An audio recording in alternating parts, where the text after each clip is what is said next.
находимся в условиях пандемии, но тем не менее я хочу отметить, что мы должны всегда думать о том, как сделать лучше нашу жизнь и как говорил и учил нас Михаил Михайлович Федоров, мы должны служить законы, мы должны служить праву, и в этом отношении мы безмерно благодарны нашему патриарху высшего юридического образования, почетному гражданину Республики Саха-Якутия, почетному гражданину Алданского, Татинского районов и города Якутска, доктору юридических наук, профессору Федорову Михаилу Михайловичу.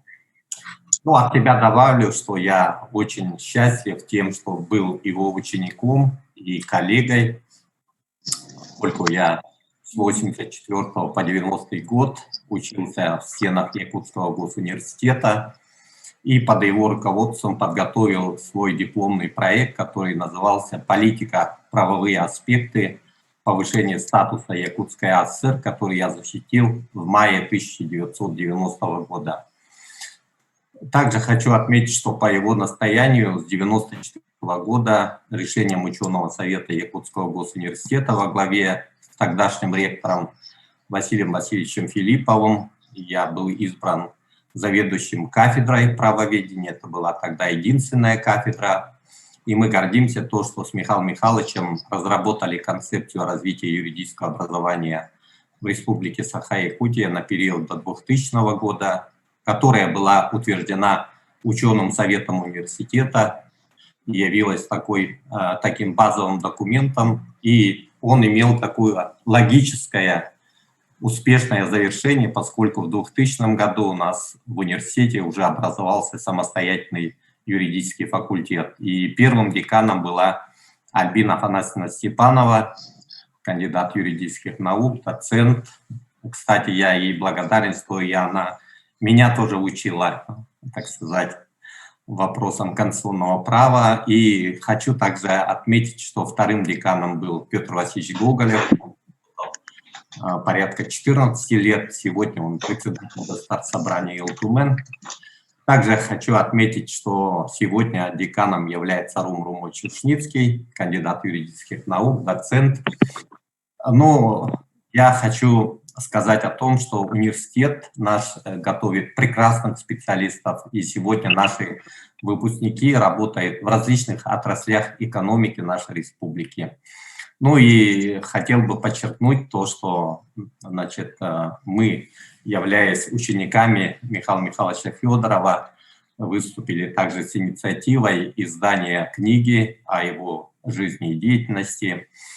И думаю, что сегодня Арсений Сергеевич Николаев, глава Республики Саха-Якутия, не случайно издал распоряжение об образовании организационного комитета по столетию Михаила Михайловича Федорова, который возглавила Ольга Валерьевна Балабкина, которая также является выпускницей нашего университета. Сергей Васильевич Местников, ныне заместитель председателя правительства, который курирует вопросы науки и образования, также является выпускником нашего университета.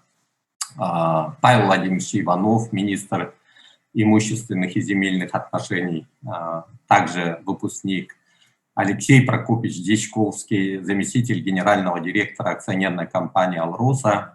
Ну, я могу этот перечень продолжать и продолжать. Председатель Верховного суда Летучих, она тоже является выпускницей нашего университета, Любовь Егоровна. Так что я думаю, что был бы жив наш учитель, он бы, наверное, гордился тем делом, которым он занимался. И сегодня вместе с нами находится также наш учитель, доктор юридических наук, профессор, почетный гражданин Республики Саха-Якутия, заслуженный юрист Российской Федерации Дмитрий Николаевич Миронов. Мы его в рамках сегодняшнего 81-го заседания общественно-консультативного круглого стола «Кустук» попросили выступить. Пожалуйста, оставайтесь на линии. Через некоторое время вы сможете продолжить разговор. Please hold on for a while.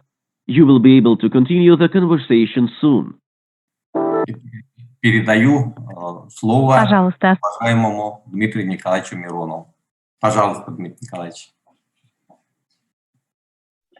Главное научное исследование Михаила Михайловича «Правовое положение народа Восточной Сибири 17 начала XIX века» было выпущено книжным издательством Якутской АССР в 1978 году под научной редакцией самого авторитетного и почитаемого специалиста по истории государства и права России, доктором юридических наук, профессором юридического факультета Московского университета Олегом Ивановичем Чистяковым.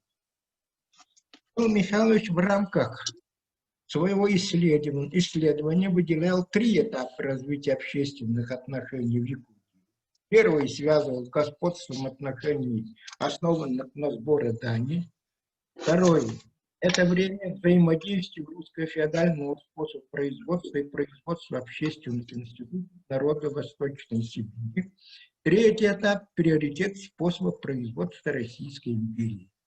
Монография Михаила Михайловича Федорова «Правовое положение народа Восточной Сибири» была посвящена 2 первым этапам отношений между народом Восточной Сибири и государственных порядков России. Было замечено, что исследование устава об управлении народцев по всей широте проблем, охватываемых потребует написания специальной монографии. Работать над этой монографией Михаилу Михайловичу не удалось. Им подготовлена и издана брошюра участия народов Якутии в укреплении России в 2000 году, в которой, кроме всего прочего, были приведены наказы якутов комиссии о сочинении проекта нового вложения, наказ якутов Кангаласского вуза, наказ Намского вуза, наказ якутов Батурусского вуза, наказ поверенного Калекнинского вуза, дополнение депутата Сырянова с наказом Якутского вуза.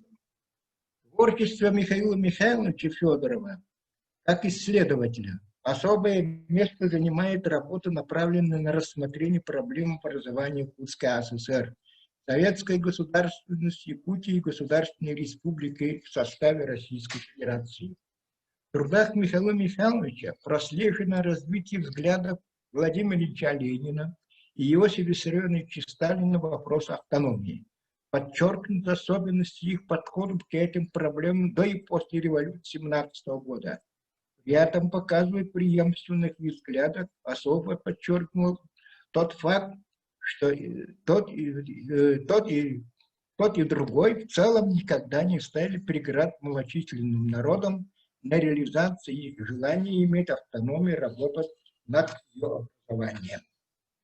Здесь нужно подчеркнуть те вопросы, которые постоянно привлекали внимание Михаила Михайловича. К числу таких вопросов, пожалуй, следует отнести право народов на самоопределение, содержание и практический момент, которым многие плодотворно дискутировали среди руководителей участников Октябрьской революции, а затем вдохновились строители советского государства, известный декрет ЦНК вопросом права народа в самоопределении, декларация прав трудящих и эксплуатируемого народа и резолюция 3-го Всероссийского съезда Советов о федеральных учреждениях Российской Республики, а также партийные государственные документы, отражающие динамику подхода партии и государства по вопросам национально-государственного федеративного устройства.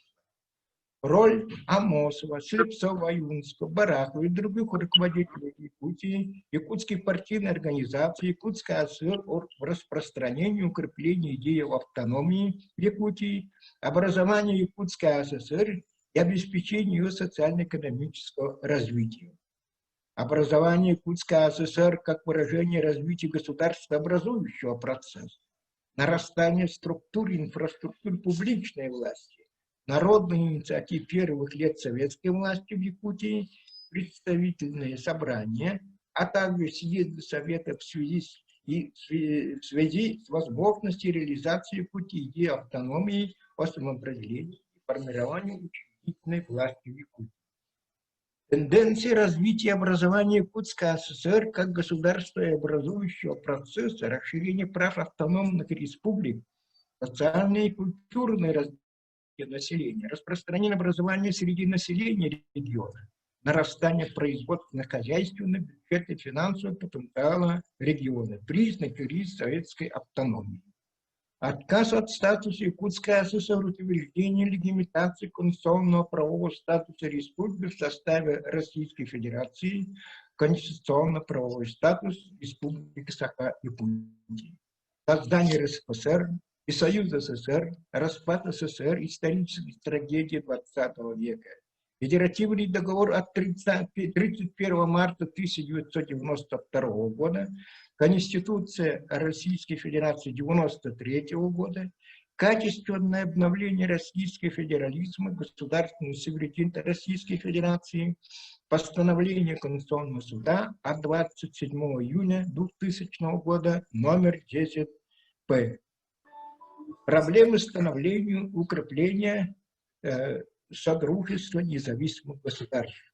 Конституция РСФСР 1918 года, Конституция СССР 1924 года, Конституция СССР 1936 года, Конституция СССР 1977 года, Конституция РСФСР 25, 37, 78 годов, Конституция Якутской ССР и в том числе Конституция Республики Саха-Якутия 92 года. Таков диапазон интересов Михаила Михайловича. Эти и другие вопросы были творчески, осмысленно проработаны Михаилом Михайловичем. В издании 1999 года лекции по истории правового положения народцев Якутии и Государственной Республики Саха-Якутия весь спектр вопросов был рассмотрен в позиции эволюционного развития государственности Якутии. Хочу привести 2-3 примера, показывающие работу профессора Федорова с текстом Конституции, вообще источником права. Имею текст Конституции основного закона Якутской ССР, изданного 1955 года с пометкой Михаила Михайловича. Из статьи 2 он предлагает опустить слова завоевания диктатуры пролетариата, освобождение якутского народа от национального гнета и русской империалистической буржуазии и разгрома националистической контрреволюции. В статье 9 Конституции он предлагает внести слово «оленеводство» как самостоятельное видохозяйство Якутской ССР. Статья 106 Конституции основного закона ЯССР регулировала вопросы порядка реализации права выставления кандидатов на выборы. По тексту этой статьи синий карандаш оставил надпись следующего характера: надо несколько кандидатов. Такова, так выглядит работа Михайловича по разным историкам.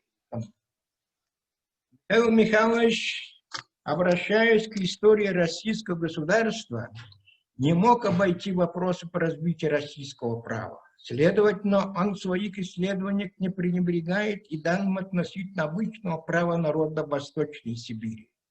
На это подталкивает сама логика исследований. Авторы не могут избежать рассмотрения воздействия правовых решений российского государства на обычное право народов, территориальные владения которых вошли в состав российского государства. Плотное изучение обычаев народов, населяющих сибирский простор, началось в XVIII веке и не прервалось до октября 17 года и после. Михаил Михайлович полагается в своих исследованиях на материалы первоисточников, в том числе на архивные государственные документы. В этих источниках были и самые надежные данные по обычному праву народа Восточной Сибири. Михаил Михайлович был знаком с трудами специалистов по обычному праву народа Восточной Сибири. В своих исследованиях он делает ссылки на труды таких известных специалистов по обычному праву, как Георгий, Шапский, Кочнев, Серошевский, Левенталь, Пекарский, Окладников и других. В целом можно сказать, что Михаил Михайлович Федоров представляет как историк обычного права якутам. Такая оценка его положения в изучении обычного права складывается из нескольких положений, которые нам известны. Я приведу только один пример. Исследователь увидел то, что должен был видеть, а именно, как обычное право помогать приспосабливать элементы публичных начал, Агауга, Иняуга, Аймак, Джон и прочие общества, выражающих организованность территориального сообщества к изменяющимся, усложняющимся условиям. Михаил Михайлович в изучении обычного права продолжал традиции Кочнева, который совмещал исследование обычного права с вопросами самоуправления и самоорганизации. Изучая вопросы административно-территориального устройства и организации местного самоуправления в Республике Саха-Якутия, можно найти свидетельство того, что некоторые положения обычного права, хотя и определенные трансформации, продолжают оказывать определенное воздействие на жизнь современной России. В 1994 году Михаил Михайлович под собственной редакцией издал сборник «Памятник права». Старания Михаила Михайловича в области изучения обычного права в наше время продолжали и продолжает Мария Сечина Игнатьева, Федоров Гаврил Семенович. Гаврил Семенович, по моим представлениям, впервые начал читать курс обычного права якутов. В конце этой части воспоминания на всякий случай хотел бы вспомнить слова почитаемого юриста всех времен и народов Марка Туллия Цицерона. Если не будешь знать об событиях, случившихся до твоего рождения, ты останешься вечно ребенком. Теперь несколько слов о Михаил Михайлович является создателем высшего юридического образования. Оглядываясь назад, для себя я делаю вывод о том, что Михаил Михайлович оставил достойное наследство. Его ученики сегодня заметны в республике и за ее пределами. Некоторых из них назвал Александр Николаевич в своем вступительном слове. Но мне хотелось бы назвать некоторые из них. Все-таки, наверное, надо назвать народного депутата, председателя Государственного собрания, доктора юридических наук, профессора Гоголева, народного депутата, Государственного собрания, доктора юридических наук, профессора, председателя Конституционного суда Александра Николаевича Кирина, народного депутата Государственного собрания, нескольких созывов, заместителей председателя правительства Республики Саха-Якутия, Балабкина, ну и других. И мне хотелось бы вспомнить тех, которые, что называется, из гнезда Михаила Михайловича работают за пределами нашей республики. И там находим тех, кто проявил качество, привитые Федоровым Михаилом Михайловичем. Так, выпускник отделения правоведения Тресков является вице-президентом Московской области. Максимов, защитив докторскую диссертацию, сейчас исполняет обязанности декана юридического факультета Московского гуманитарного университета. Кандидат юридических наук Михайлов работает доцентом кафедры интеллектуальных прав Московской государственной юридической академии имени Кутафова. Кандидат юридических наук Захарова является начальником юридического отдела Федерального государственного автономного образовательного учреждения высшего образования Национальный исследовательский технологический университет МИСИС. Другой выпускник ЕГУ времен Михаила Михайловича, Левинтас, является начальником юридического департамента АО «Русские фонды». Вижу преуспевающих учеников-основателя Михаила Михайловича, слушаю специалистов, выписанных практикум Михаилом Михайловичем, читаю масштабную деятельность профессионалов, воспитанных фронтовиком ученым, и мне кажется, что время его продолжает жить, творить и развивается. И на ум приходят слова «прошлое не мертвое, оно даже не прошлое». Сегодня подготовка юристов официально функционирует болонская система с ее двухуровневой подготовкой бакалавриат и магистратура. Однако наряду с ней на практике действует специалитет и ведомственная подготовка специалистов. А если оценивать процесс подготовки, то наверняка можно споткнуться на останки советской и постсоветской систем юридического образования. И незначительная часть студентов-юристов, видимо, проходит подготовку за пределами страны. В связи с этим и запросом работодателей, включая органов государственной власти, в литературе высказывают мнение делать предложения относительно совершенства юридического образования в стране.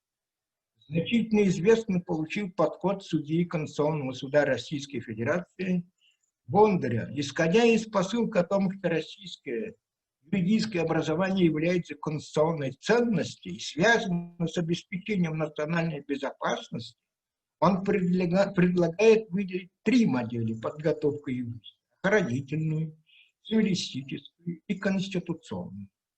Вообще подготовка кадров, в том числе юристов высшей квалификации, видимо, превращается в большую заботу.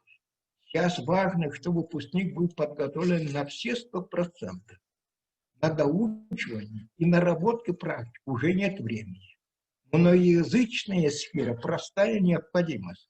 Отмечает практическую значимость профессиональной письменной устной подготовки. Выдвигает требования, чтобы выпускник имел навыки, умение жить и работать в коллективе. Старение знаний, обычное состояние. Появились новые требования для вуза. Например, подготовка кадров с высокой добавленной стоимостью. Экспорт и импорт умений и знаний. Работа с выпускниками на тематических и иных курсах.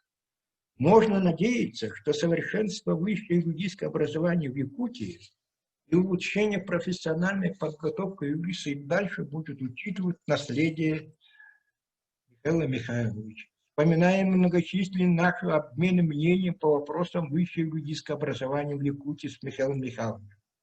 Помню, как Михаил Михайлович вспоминал свое обучение в Хабаровске. Я обращал внимание на интересный момент, который он наблюдал на курсах при подготовке в системе Генеральной прокуратуры СССР. Бывало и так, что в связи с случаем Михайлович высказывался по той или иной стороне подготовки кадров.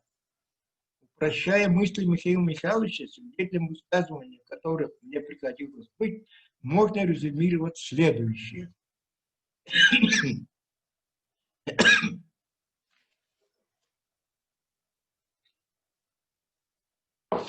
Михаил Михайлович считал, что в Якутии университет должен оставаться основным местом подготовки профессиональных юристов высшей квалификации. Он был убежден, что подготовка профессиональных юристов должна подчиняться задачам, запросам, требованиям современности. Михаил Михайлович исходил из того, что юрист, населен на применение действующего законодательства, обязан быть государственным, поддерживать законодательную власть и ее творчество. Он выступал за обеспечение будущего профессионального юриста глубокими теоретическими и методологическими знаниями. К настоящему времени юридический факультет Северо-Восточного федерального университета занял место одного из ведущих учебных заведений Дальневосточного федерального округа по подготовке профессионалов высшей квалификации по специальности юриспруденция.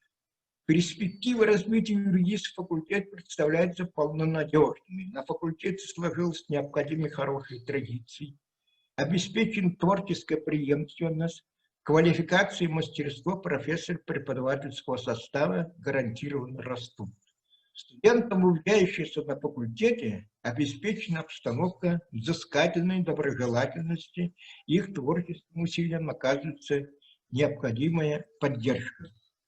Уважаемые участники круглого стола, я уверен, что большинство из вас молодые люди. Почему мы, представители старшего поколения, придаем такое исключительное значение истории, часто вспоминаем тех, кто сделал доброе дело для Якутии, родного края.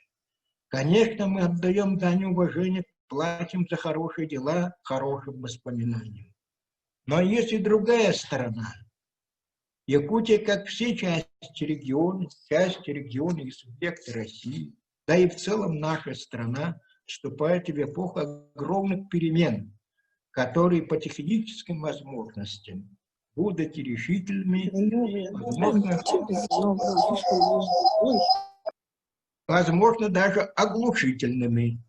И ваши предшественники уверены, что в битве за новую жизнь вас не подведут поддержка родных мест и память о хороших наших людях. Как говорил поэт Ахуджава, минутной печали не стоит, друзья, предаваться, ведь грустным солдатам нет смысла в живых оставаться. В каждой эпохе свои подрастают леса. Благодарю за внимание. Огромное спасибо. Давайте поаплодируем профессору Миронову. Огромное спасибо, Дмитрий Николаевич, как всегда, ярко, глубоко, еще и с чувством юмора. Так что спасибо огромное за ваш прекрасный доклад. Сейчас я хотел бы попросить проректора Северо-Восточного федерального университета по науке и инновациям, кандидата географических наук, доцента Данилова Юрия Георгиевича, председателя Организационного комитета Международной научно-практической конференции, посвященной столетию Михаила Михайловича Федорова, выступить с приветствием от имени нашего родного университета. Пожалуйста, Юрий Георгиевич. Спасибо большое, Александр Николаевич. Добрый день всем участникам круглого стола. Значит, действительно, Михаил Михайлович Федоров является выдающимся сыном якутского народа, который внес большой вклад в основание высшего юридического образования и государственности Республики Саха-Якутия. Ну и всем известно, что, будучи прокурором, он активно занимался реабилитацией, значит, незаконно оклеветанных, можно сказать, да, наших выдающихся людей в 20-30-е годы. Значит, проведение Международной научно-практической конференции, посвященной столетию Михаила Михайловича Федорова, является знаковым событием в жизни нашего университета, да и всей республики. Высокое значение данной конференции подтверждается тем, что ее проведение было поддержано Российским фондом фундаментальных исследований. Конференция основана Северо-Восточным федеральным университетом, Государственным собранием МИЛТУМЭН, Конституционным судом республики. И, пользуясь случаем, хочу поблагодарить членов Организационного комитета, председателя Государственного собрания МИЛТУМЭН Республики Саха-Якутия, доктора юридических наук Гоголева Петра Васильевича и председателя Конституционного суда Республики Саха-Якутия, доктора юридических наук, профессора Александра Николаевича Кинкинена.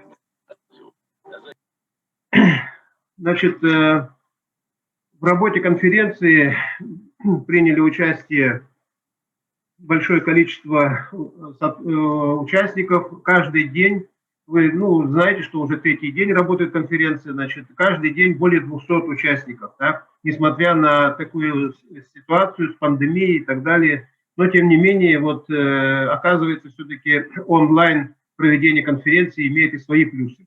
Конечно, к сожалению, нет, мы лишены, как говорится, общения в кулуарах, но, тем не менее, вот, общение через экран, оно тоже, в общем-то, свои плюсы имеет.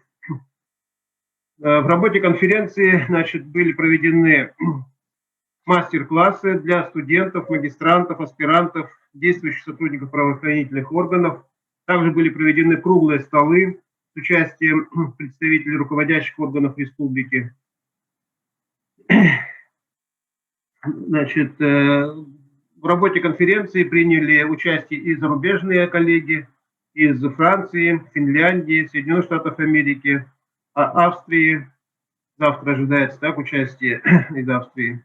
И участники более чем из 10 городов России. Ну, а также приятно, что и члены семьи Михаила Михайловича приняли участие, значит, в нашей конференции. Это внучки, значит, Ольга Дмитриевна и Дарьяна Дмитриевна Максимовы. Ну, всем хорошо известно, что они, в общем-то, пошли по стопам своего дедушки. Это, конечно, очень радует. Но в целом, вот детище Михаила Михайловича, высшее юридическое образование продолжает успешно развиваться. Ежегодно десятки молодых специалистов выпускаются из стен юридического факультета. Причем обучение производится на разных уровнях, начиная от юридического колледжа, затем ступень бакалавриата, магистратуры, специалитет имеется, ну и также подготовка специалистов высшей квалификации в аспирантуре. Все это, я надеюсь, является, значит, хорошим, ну, примером того, что, в общем-то, дело Михаила Михайловича Федорова продолжает развиваться, и надеемся, что и в дальнейшем, значит, это будет продолжаться. Причем на юридическом факультете у нас самый высокий конкурс на поступление среди других учебных подразделений. Ну и в заключение, значит, хотелось бы еще раз сказать, что биография Федорова Михаила Михайловича заставляет нас задуматься о смысле жизни, о предназначении человека в этом мире. Михаил Михайлович поистине был уникальным человеком, который жил и работал во благо своего народа, подрастающего поколения и целостности нашего государства. Он был защитником Отечества, ученым, замечательным родителем и просто хорошим, доброжелательным человеком. Человеком, оставившим значимый след в современной истории нашей республики и страны в целом. Считаю, что его жизнь является ярким примером преданности своему делу, трудолюбию и оптимизму. Спасибо большое.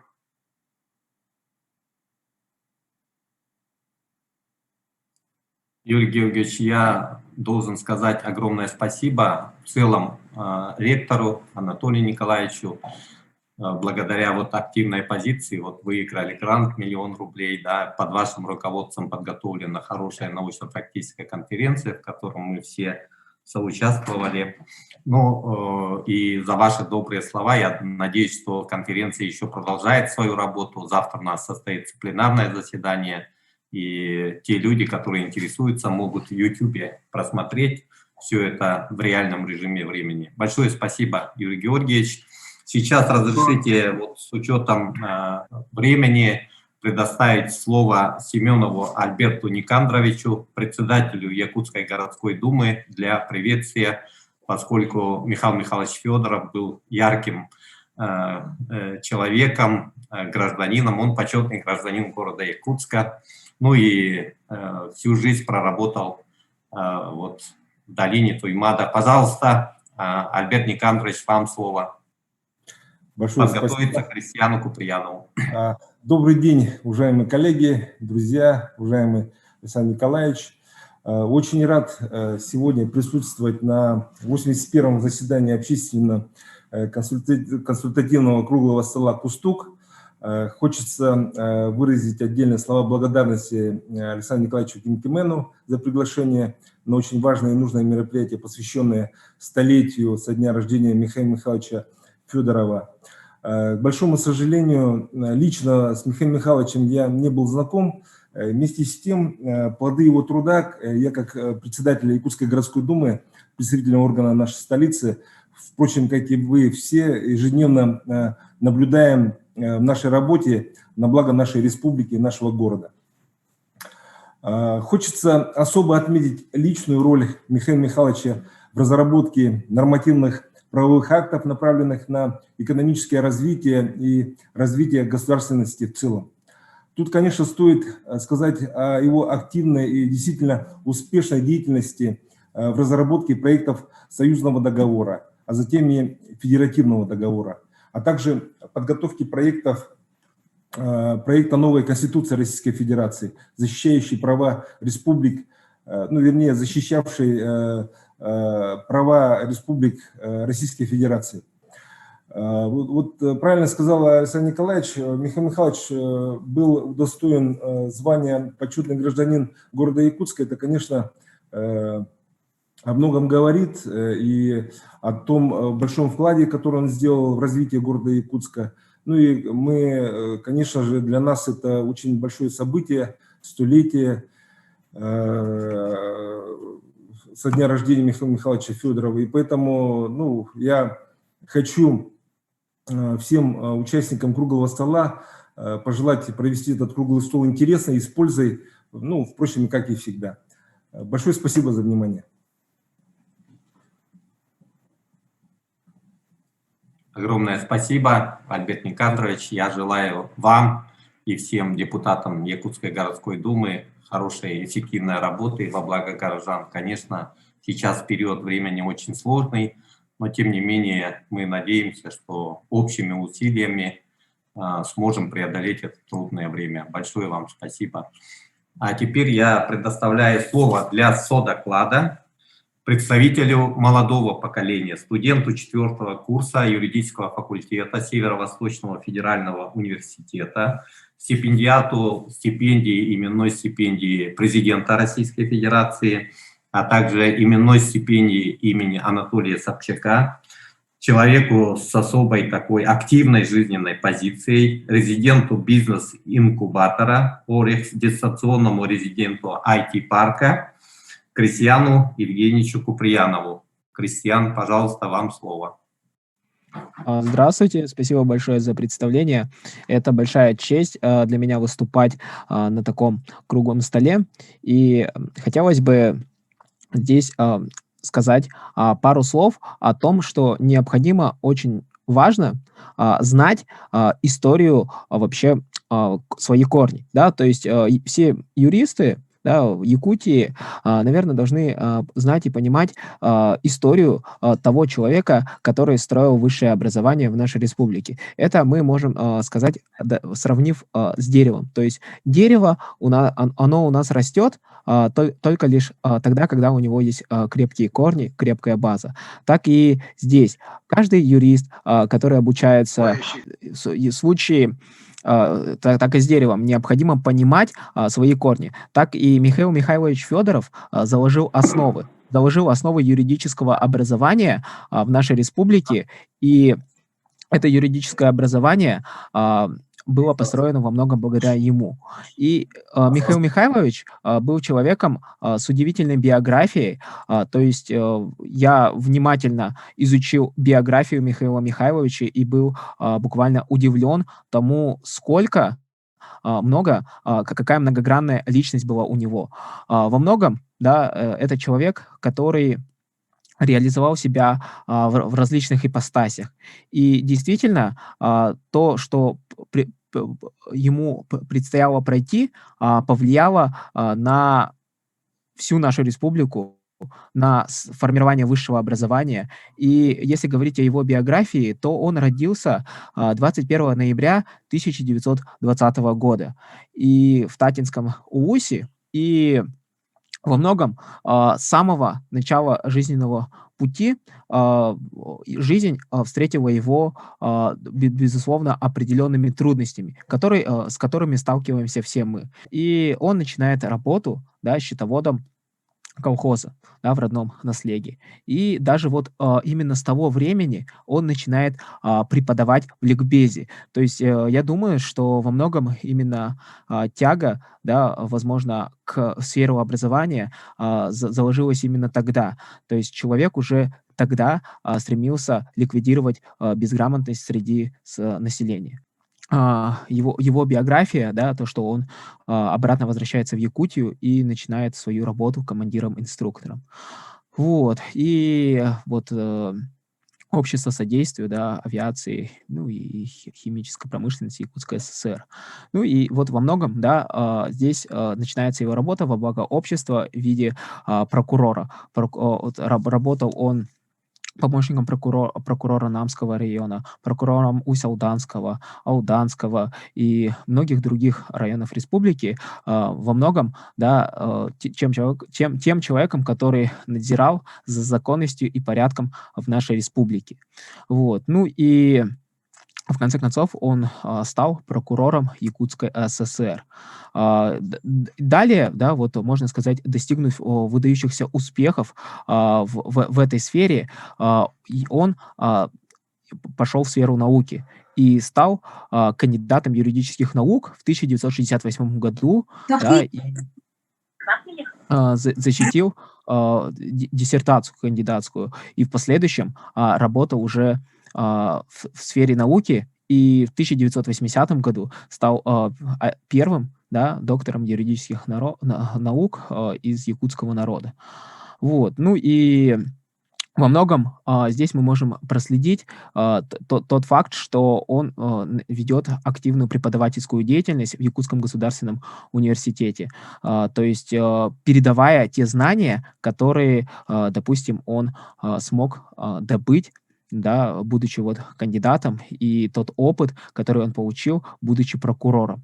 И во многом, можно сказать, это и заложило, можно сказать, основы, да, юридического образования, как такой вот опытный человек-практик, да, передавал свои знания, да, преподавая различные предметы. Это, например, были такие предметы, как советское право, советское государственное право, римское право, теория государства и права.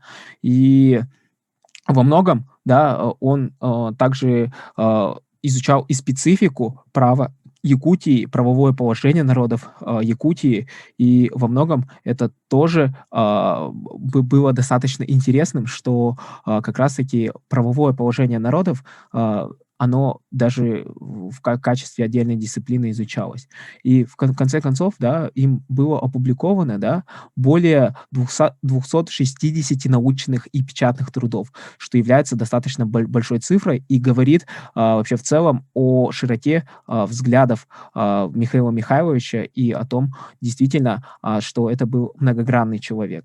Вот. Ну и можно сказать, Михаил Михайлович, он стал у нас инициатором, да, и первым организатором юридического образования в республике, да, так как в 1982 году в Якутском государственном университете открывается открыто, да, юридическое заочное образование, да, то есть Михаил Михайлович считал, что вот в Якутии, да, как бы нужно готовить профессиональных юристов, которые будут получать образование именно здесь, в Якутии, так как вот большинство юристов, да, до этого, да, до открытия юридического образования готовились, допустим, в Свердловске, в Харькове и во многих других, да, местах России. Но как раз-таки он был уверен и во многом стал основоположником в том, что здесь тоже можно получить образование, притом довольно-таки качественное. Вот. Ну и в 1988 году, да, ЕГУ получает согласие, да, Министерства вузов, да, РСФСР на открытие юридического отделения с набором в 50 человек. То есть это, можно сказать, был достаточно большой успех для Михаила Михайловича, да, и вообще для юридического образования в целом, что на уровне РСФСР одобрили вот тот факт, что как раз-таки можно, да, вот это вот юридическое отделение открыть. Вот. Ну и можно сказать, что вот даже специальная дисциплина, как я уже говорил, была введена, да, это история правового положения инородцев Якутии и государственности Республики Саха-Якутия. Вот. Ну и в целом, да, мы можем сказать, что как бы словами не передать, да, сколько было сделано для того, чтобы организовать вот это вот высшее образование вот в нашей республике, но тем самым как бы мы видим и пожинаем плоды того, что в нашей республике готовят качественных юристов, как уже сказал Александр Николаевич, вот выпускники юридического факультета занимают ведущие позиции в органах власти республики и во многих других сферах добиваются успеха. И это действительно отрадно, что, можно сказать, детище, которое заложил Михаил Михайлович, дает свои плоды.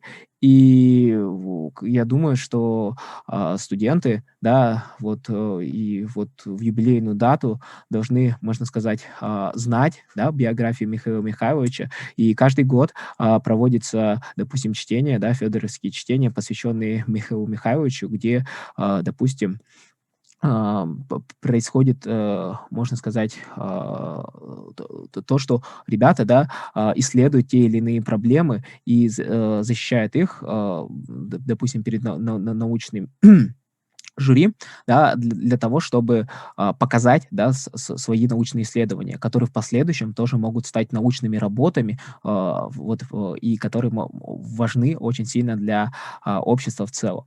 Вот. Ну и хотелось бы, конечно, пару слов сказать, что высшее образование в юридическом факультете очень качественное, да, и я вот осознанно остался в городе Якутске на юридическом факультете, так как я хочу жить и работать здесь, в нашей республике. Я вот закончил школу с золотой медалью, набрав достаточно высокие баллы, да, на самом ЕГЭ, да, осознанно остался здесь и подал документы только на юридический факультет, только на одно направление и поступил сюда.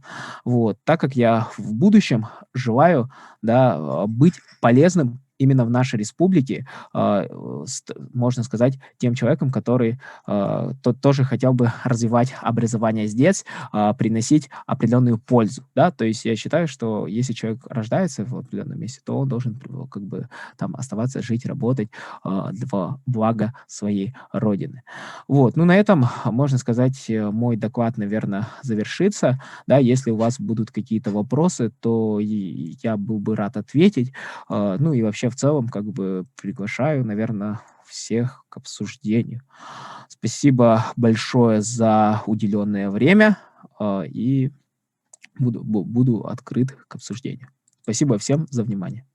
Кристиан, огромное спасибо за такое хорошее выступление от имени молодого поколения. Мы помним ваше яркое выступление на 3-м съезде юристов Якутии. Вы тоже говорили замечательные слова. Ну и век такой новый, технологический. Мы связываем большие надежды с нашей молодежью. Не зря, наверное, наши IT-бизнесмены сегодня известны не только в России, но и в мире. Возьмем, значит, Арсена Томского, группа InDriver, который практически работает во всех континентах, предоставляя таксомоторные, грузовые услуги, перевозки. Ну и братья Ушницкие, компания Майтона. Поэтому мы связываем с молодежью большие надежды. И как говорил Дмитрий Николаевич Миронов, нужно вот по специализации тоже определяться. Больше нужны специалисты в сфере рыночных отношений, гражданского права. Поэтому мы надеемся на нынешнее поколение студентов. Они очень способные, яркие. И я надеюсь, что в скором времени Россия услышит о ярких юристах из Республики Саха-Якутия, новом поколении.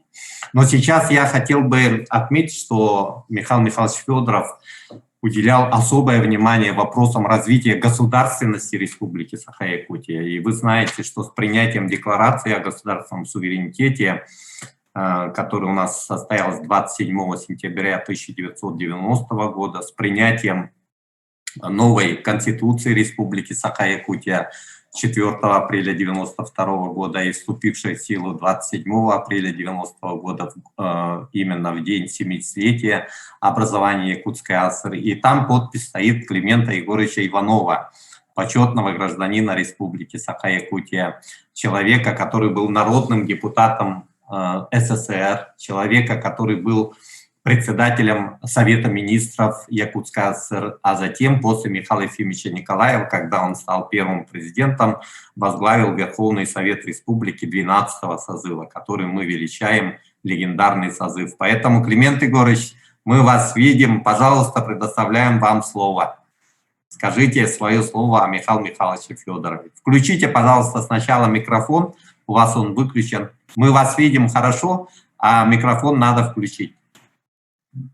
А все, ты включаешь. Нет, еще не включено. Так, сейчас, подождите-ка, тут я попрошу помощника включить. Так, еще нет. Включено. Климент Егорович, пожалуйста, вам слово. Да, спасибо, Александр Николаевич. Я впервые участвую в мероприятии в таком формате. Да. При том у меня только, значит, телефон на руках. Поэтому, если какой-то сбой, то прошу, значит, прощения, как говорится. Ну вот, сегодня разговор о нашем славном сыне якутского народа, о Михаиле Михайловиче Федорове. Я его считаю главным аксакалом юриспруденции в нашей республике. Всю свою трудовую деятельность он посвятил служению юридической науке. Вообще, Михаил Михайлович Федоров был первым крупным юристом, который подробно изучил процесс становления государственности в Якутии с 1922 года и внес свой личный вклад в его развитие в советском периоде становления государственности. И у него очень много научных трудов по этому вопросу. На основе этого известные историки нашей республики того периода подробно систематизировали и составили четкую историю развития государственности в советском периоде до 2000 до 1990 года. Так, значит, вообще Михаил Михайлович огромную лепту, огромный свой вклад внес в становление новой государственности в нашей республике. В годы перемен Михаил Михайлович без никаких колебаний становится рядом со сторонниками обновления демократизации нашего общества. Мы, депутаты Верховного Совета Союза СССР, в 89-90 годах с ним часто встречались. И он при нашей встрече очень интересовался выступлениями депутатов Верховного Совета СССР, юристов, ну, таких как Афанасьев, Собчак, Алексеев. Он подробно расспрашивал. Он практически их хорошо знал. А Алексеева Сергея Сергеевича он не только хорошо знал, но он является его единомышленником. Очень хорошо у него была связь с Яковлевым Вениамином Федоровичем и был его единомышленником. И мы сразу почувствовали еще в 1989 году, что Михаил Михайлович – это сторонник, значит, становления новой государственности, в том числе в нашей Якутской республике. Он интересовался одним из ярких выступлений Алексеева Сергея Сергеевича, о котором я уже говорил, они были в тесных связях, хорошо друг друга знали. Алексеев тогда говорил, что хватит нам работать, жить по инструкциям, по указаниям сверху, руководствуясь постановлением одной только партии. Нам надо жить по закону, который мы будем утверждать в Верховном Совете. Вот его вот это первое такое громкое выступление юриста с трибуны Верховного Совета Союза СССР очень его заинтересовало, и он исключительно тепло вот это его высказывание поддерживал. Я должен сказать, что Михаил Михайлович был в очень близких отношениях с Михаилом Ильичем Николаевым, когда он работал председателем Верховного Совета.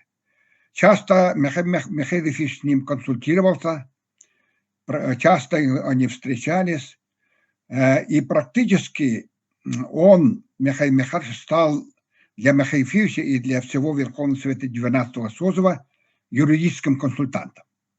При разработке первых законодательных актов становления новой государственности он был бессменным консультантом и одним из разработчиков основных законов становления новой Якутии, в том числе Декларацию о государственном суверенитете, о Конституции нашей республики. Он серьезно вникал и дал консультацию проектам союзного договора, федеративного договора. Поэтому он огромную работу проводил, значит, Михаил Михайлович, в период начала становления нашей государственности. Так, в 12-м созыве Верховного Совета было много юристов-депутатов, в том числе Колмогоров, Петраков, Данилов, Долгашова, Яковлев. Он для них был, значит, как бы, ну, они очень его слушались, прислушивались к его советам, консультациям. Он для них тоже являлся как бы, ну, примером для подражания. А я должен сказать, что впоследствии, если подумать над этой проблемой, практически Михаил Михайлович являлся наставником для председателей конституционных судов, Конституционного суда нашей республики Дмитрия Николаевича Миронова и Александра Николаевича Кимкимена. Я это могу подтвердить. Михаил Михайлович, я должен сказать, что не только консультировал, но и принимал практическое участие в разработке проекта Конституции нашей республики. Я должен заметить, что понятие суверенитет одним из авторов правоприменения этого слова является Михаил Михайлович Федотов. Он всячески поддерживал включение слова суверенитет значит, Конституции нашей республики. И он подчеркивал, что суверенитет должен иметь экономическое содержание. Он никак не касается, значит, как бы не является каким-то посягательством на суверенитет Российской Федерации в целом. Это суверенитет республики, который нам поможет установить свою государственность. Он всегда вот так поддерживал. Он горячо поддерживал суть 5 статьи нашей Конституции, где говорилось о собственности, что собственность является, значит, что природные ресурсы, недровое богатство являются собственностью народов, населяющих на нашу республику. Он считает это, значит, безусловным и самым правильным моментом нашей Конституции, суть 5 статьи. Он дальше был горячим сторонником и даже, можно сказать, соавтором 1 статьи нашей Конституции, где говорилось, что мы строим демократическое правовое государство с гражданским обществом. Это главная суть взгляда, позиции Михаила Михайловича Федорова в начале 90-х годов. Поэтому я его считаю одним из самых главных сторонников становления новой Якутии. Также он являлся как бы консультантом и участником разработки и обсуждения соглашения между правительством Российской Федерации и правительством Республики Саха-Якутия о разграничении предметов ведения и полномочий между Центром и Республикой Саха-Якутия. Он считал, что этот закон и это соглашение является признаком, значит, именно федеративности Российской Федерации. И это является основным моментом развития новой государственности республики. Поэтому я считаю, что Михаил Михайлович внес огромный личный вклад в становление нашей новой государственности. И современные историки, основываясь на его статей, на его научных трудов, должны систематизировать и разработать историю нашей новой государственности, начиная с 1990 года. К сожалению, вот этого в настоящее время еще не произошло. Я думаю, что сегодняшний разговор даст новый импульс нашим историкам для того, чтобы они по-настоящему и серьезно разработали исторические, значит, историю становления новой государственности, как в народе говорят, второй республики, Якутия, Республика Саха-Якутия. Спасибо за внимание.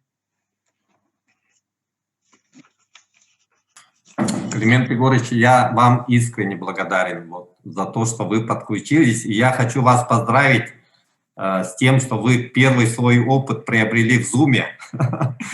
Вы впервые выступаете, используя новую программу, но тем не менее вы как смелый человек согласились это сделать ради Михаила Михайловича Федорова. Очень сожалею, у телефона... Очень хорошо было слышно, очень качественно. Большое спасибо. Но, уважаемые участники круглого стола Кустук, мы будем вот так государственных деятелей, значит, и представителей науки чередовать должным образом, чтобы всем нам было интересно. Поэтому разрешите мне сейчас слово предоставить первому декану юридического факультета нашего университета, человеку, которого я отношу самым преданным соратником Федорова Михаила Михайловича. Это Альбина Афанасьевна Степанова. Я помню, что она после окончания Московского госуниверситета, значит, приехала к нам, начала преподавать, и в том числе меня тоже учила, за что я ей тоже очень благодарен. Ну и сегодня она заведующий кафедрой конституционного и муниципального права. Пожалуйста, кандидат юридических наук, доцент Альбина Афанасьевна Степанова. С большим уважением. Подготовиться Игорю Игнатьевичу Николаеву, советнику главы Республики Саха-Якутия. Пожалуйста.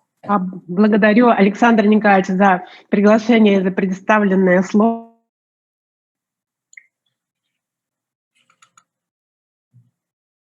Так, что-то у вас... Мое выступление, наверное, дело в том,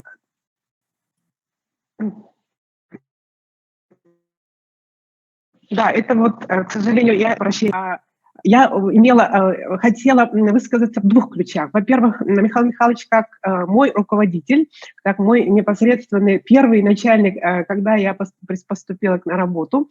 И второй аспект – это развитие юридического образования. Дело в том, что с 1982 года, когда было открыто юридическое образование в Республике Саха-Якутия, уже прошло почти 40 лет. Это как-то незаметно прошли эти 40 лет, и юридическое образование настолько сейчас другое, чем это было в 1982 году, что, наверное, нас осталось не очень много вот таких свидетелей, которые действительно работали с самого начала образования юридического отделения у нас на нынешнем факультете. Это, конечно же, Дмитрий Николаевич, который никогда не прерывал связи с нашим отделением и факультетом, Рум Румыч Ушницкий, который сейчас является деканом, я и, наверное, Саргалана Николаевна, которые полностью работали в университете под началом Михаила Михайловича. По поводу себя я хотела бы сказать, что Михаил Михайлович, когда искал кадры для вновь открытого юридического отделения, он, когда узнал, что я и Саргалана Николаевна оканчиваем Московский университет, он действительно обратился, вот даже, не знаю, через родственников о том, чтобы пригласить нас обеих на работу в университет. Я думаю, что действительно это был такой шаг, когда доверяют молодым людям после сразу окончания приступить к работе в образовательном учреждении и уже даже без опыта передавать, уже знания, которые мы имели в Московском университете, передавать студентам, пока еще заочникам. Но сейчас хотела бы сказать, что когда я впервые увидела Михаила Михайловича, конечно же, это на самом деле, действительно, это, я бы сказала, я в воспоминаниях уже написала, что это человек масштабный. Это настолько масштабная личность, и сразу ощущается, вот просто веет, можно сказать, можно как бы даже сказать масштабностью, когда ты видишь, что перед тобой человек, который, намного выше и по интеллекту, и по знаниям, и по опыту жизни, и по всем, можно сказать, жизненным каким-то ситуациям, что как ты воспринимаешь его сразу как человека, которому для тебя авторитет. Поэтому сейчас хотела бы сказать, может, в силу возраста, я уже, наверное, сейчас думаю, что таких людей уже осталось очень мало, потому что такие люди, которые сразу же авторитетные с самого первого дня и с самого первого взгляда, в общем-то, таких людей, наверное, осталось мало. Я думаю, что, наверное, я в силу своего уже возраста, наверное, так думаю, скорее всего, такие люди тоже есть, но Михаил Михайлович, конечно же, один из очень немногих людей, которые действительно могут считать, про которых можно сказать, что это люди делали нашу республику, которые создавали ее государственность и настолько значимы для нашей республики, что их значение переоценить просто невозможно.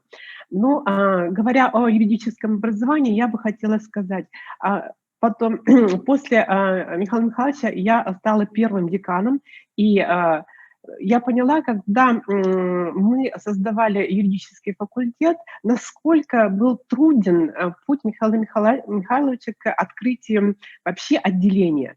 Было очень серьезное сопротивление, которое касалось, а почему в нашей республике должно быть юридическое образование? Очень многие люди не понимали, зачем оно нужно, если есть в Харькове, в Свердловске, там еще в каких-то московских вузах и так далее. И поэтому, наверное, и сейчас можно удивляться прозорливости Михаила Михайловича, который действительно увидел и потенциал, и возможности, и необходимость открытия юридического образования у нас в республике. И поэтому вот сегодня и вчера конференция продолжится еще 2 дня, 20 и 21. Я увидела, сегодня утром выступали наши студенты, магистранты и я просто, когда сама преподаю, привыкаю к студентам и думаю, ну, студенты как студенты, нормально отвечают, и могу даже немножко покритиковать. А сегодня я просто испытала очень глубокое удовлетворение тем уровнем, который показали наши студенты. И поэтому это вот как раз, наверное, даже рукотворный и нерукотворный памятник Михаилу Михайловичу, когда его детище, студенты, которые составляют костяк нашего университета, они вырастают в таких высокообразованных и интеллектуальных представителей молодежного сообщества в республике.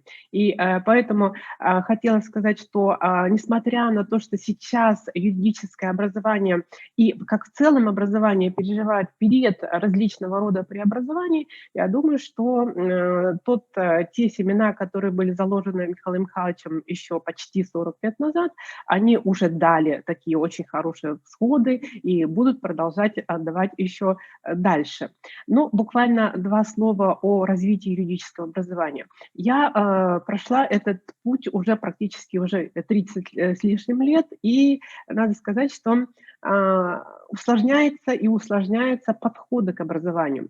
Я даже иногда думаю, что в советское время образование оно было намного качественнее, но претензий или к требований к образовательным учреждениям было чуть-чуть меньше. Почему? Потому что, возможно, при открытии это было сложно, а когда уже начинался процесс, то нам необходимо было сформировать учебный план, прежде всего. Учебный план, он был выверен, и дальше необходимы были рабочие программы, которые делали преподаватели, и, в принципе, уже можно было нести свои собственные знания студентам. А сейчас, к сожалению, очень много забюрократизировано, и в образовательном процессе очень много коммерциализировано, и в связи с этим могу сказать о том, что в определенной степени, в определенной степени, естественно, качество образования может давать слабину в том плане, что финансирование зависит от количества студентов.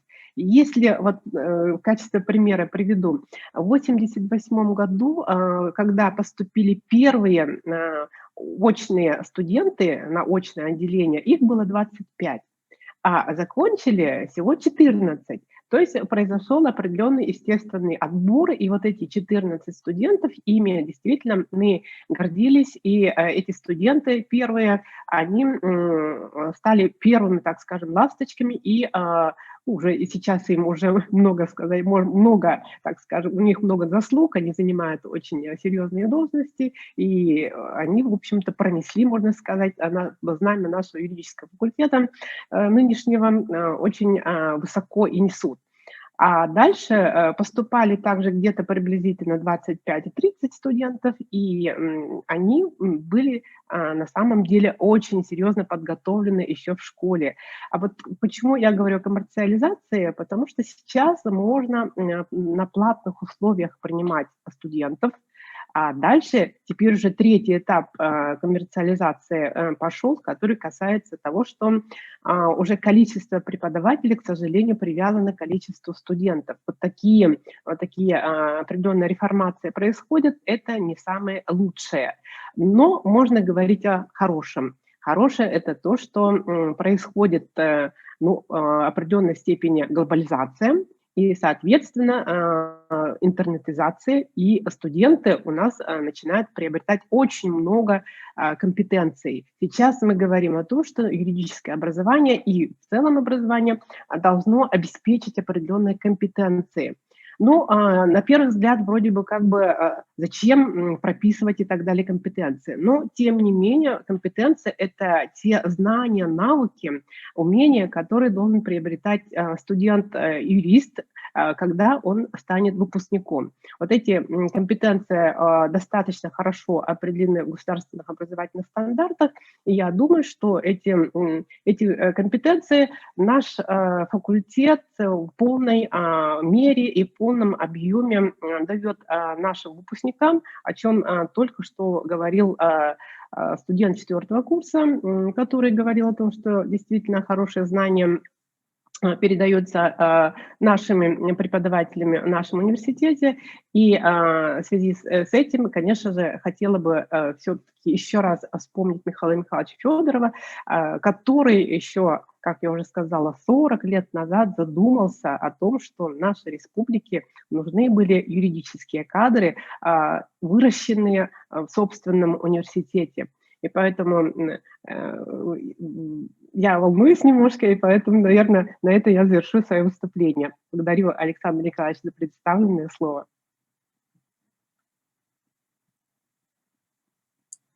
Альбина Афанасьевна, огромное вам спасибо. Я еще хотел бы сделать одно примечание, что вы являетесь первым лауреатом государственной премии имени Михаила Михайловича Федорова в области юриспруденции. И это тоже первый декан и первый лауреат, так что здорово. Спасибо вам за ваше отличное выступление. Разрешите слово предоставить советнику главы Республики Саха-Якутия, бывшему заместителю председателя Верховного суда Республики Саха-Якутия, бывшему судье Конституционного суда Игорю Игнатьевичу Николаеву. Подготовиться Михаилу Михайловичу Федорову 2. Из Москвы он будет подключаться. Пожалуйста. Игорь Игнатьевич, микрофон включите, пожалуйста. Ага, все, давай. Ой, опять выключился микрофон, пожалуйста, включите. Вот сейчас есть. Есть. Ага, все, включено. Ой, опять выключилось. Опять выключилось, Игорь Игнатьевич. Вот сейчас включилось. Здравствуйте, все присутствующие участники сегодняшней встречи. Вот я выслушал выступления предыдущих товарищей, и, конечно, мне очень сложно после них говорить, потому что я был всю жизнь фактически судьей, и говорить мне сложно после таких выдающихся ораторов.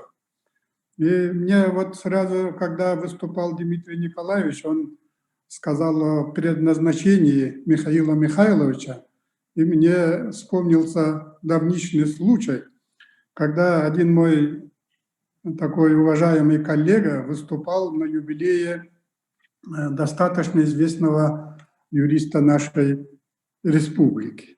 И вот он сказал, я поднимаю этот тост за его величество случайность, потому что мы на свет появляемся случайно. Если бы вот тогда ему юбиляр исполнялось 60 лет, он сказал, вот 61 год назад, если бы его родители там не легли вместе, мог бы этот человек и не появиться.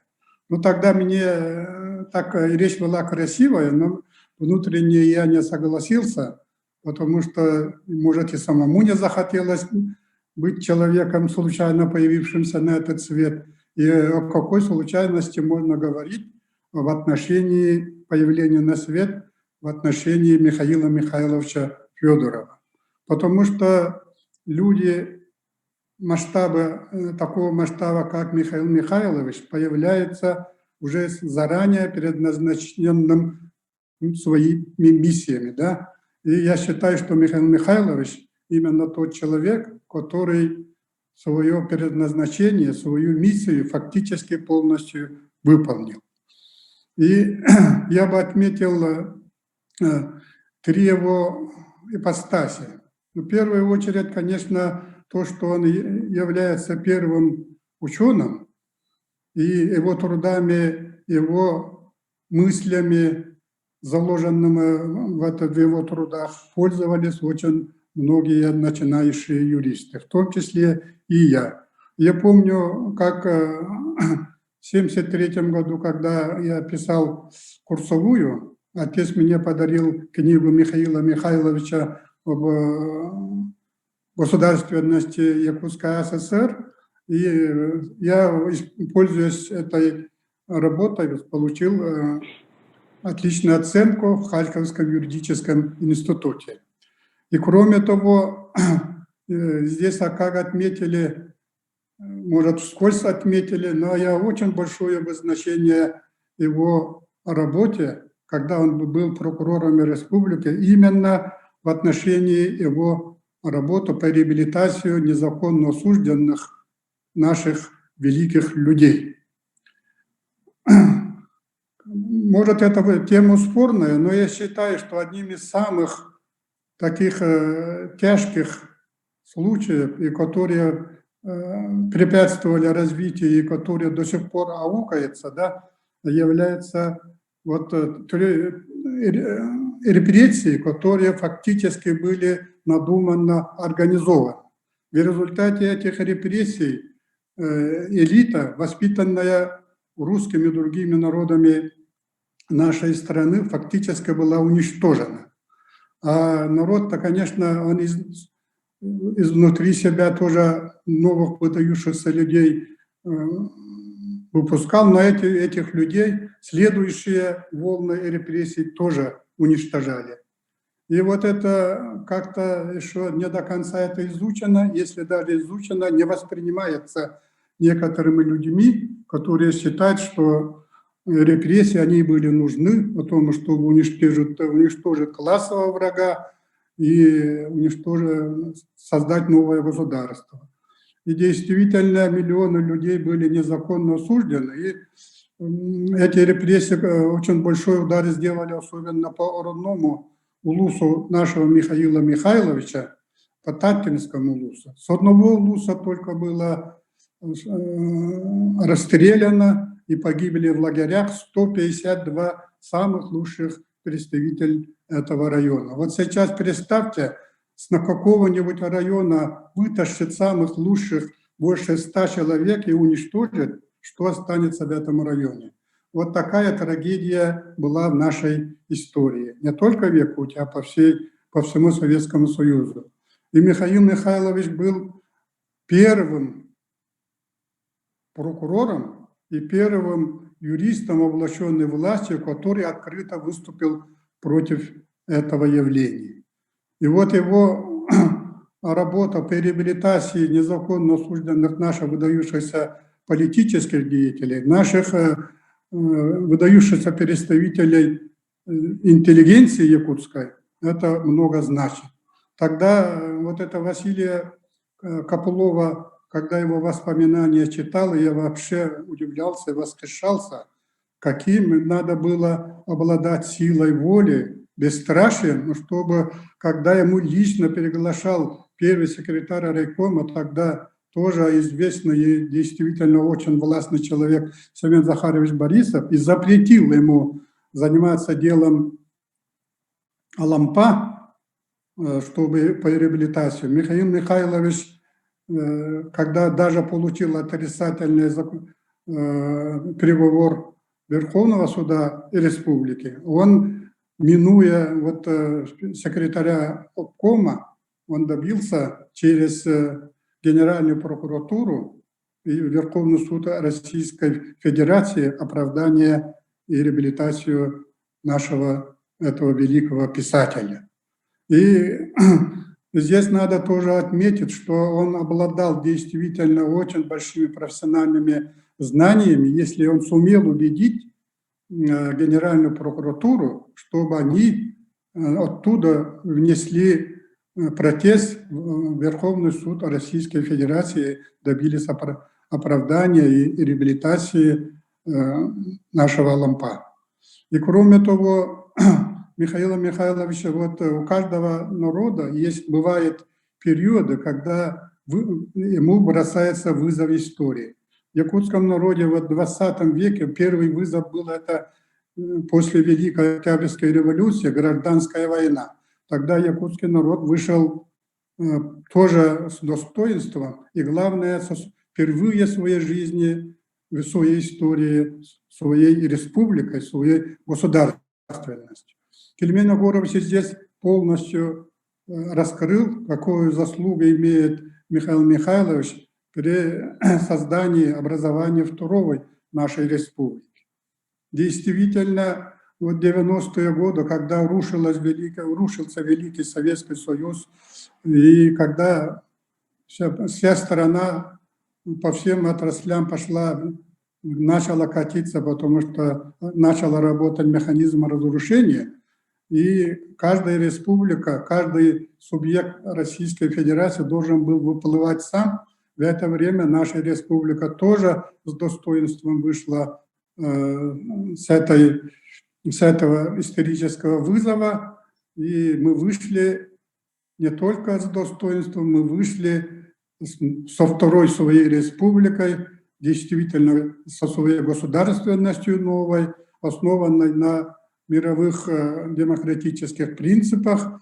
И вы, наверное, большинство присутствующих помните, какой подъем был тогда у народа, какие достижения в эти годы пришли к нам по всем направлениям деятельности человека и по всем направлениям нашей жизни.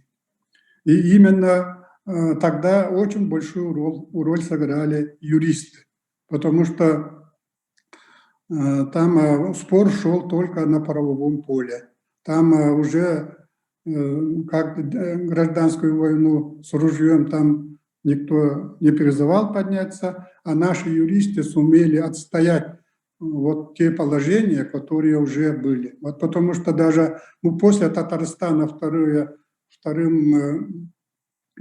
были республики, которые провозгласили суверенитет, декларацию о государственном суверенитете, текст которого фактически был лидером всех юристов Михаил Михайлович Федоров. Первым в Российской Федерации, даже раньше, чем Российская Федерация, была принята наша Конституция. И что удивительно, я руководил гражданской коллегией Верховного суда Республики Саха-Якутия. Эта Конституция прошла очень большую экспертизу, судебные тяжбы, но она выдержала и до сих пор работает с изменениями, которые были востребованы, изменениями ситуации и жизненной необходимости. А Конституция в своей основе, она полностью совпадала всем международным требованиям. Это достижение тоже было достигнуто благодаря Михаилу Михайловичу Федорову. Вот я думаю, Кельмен Егорович совершенно правильно сказал.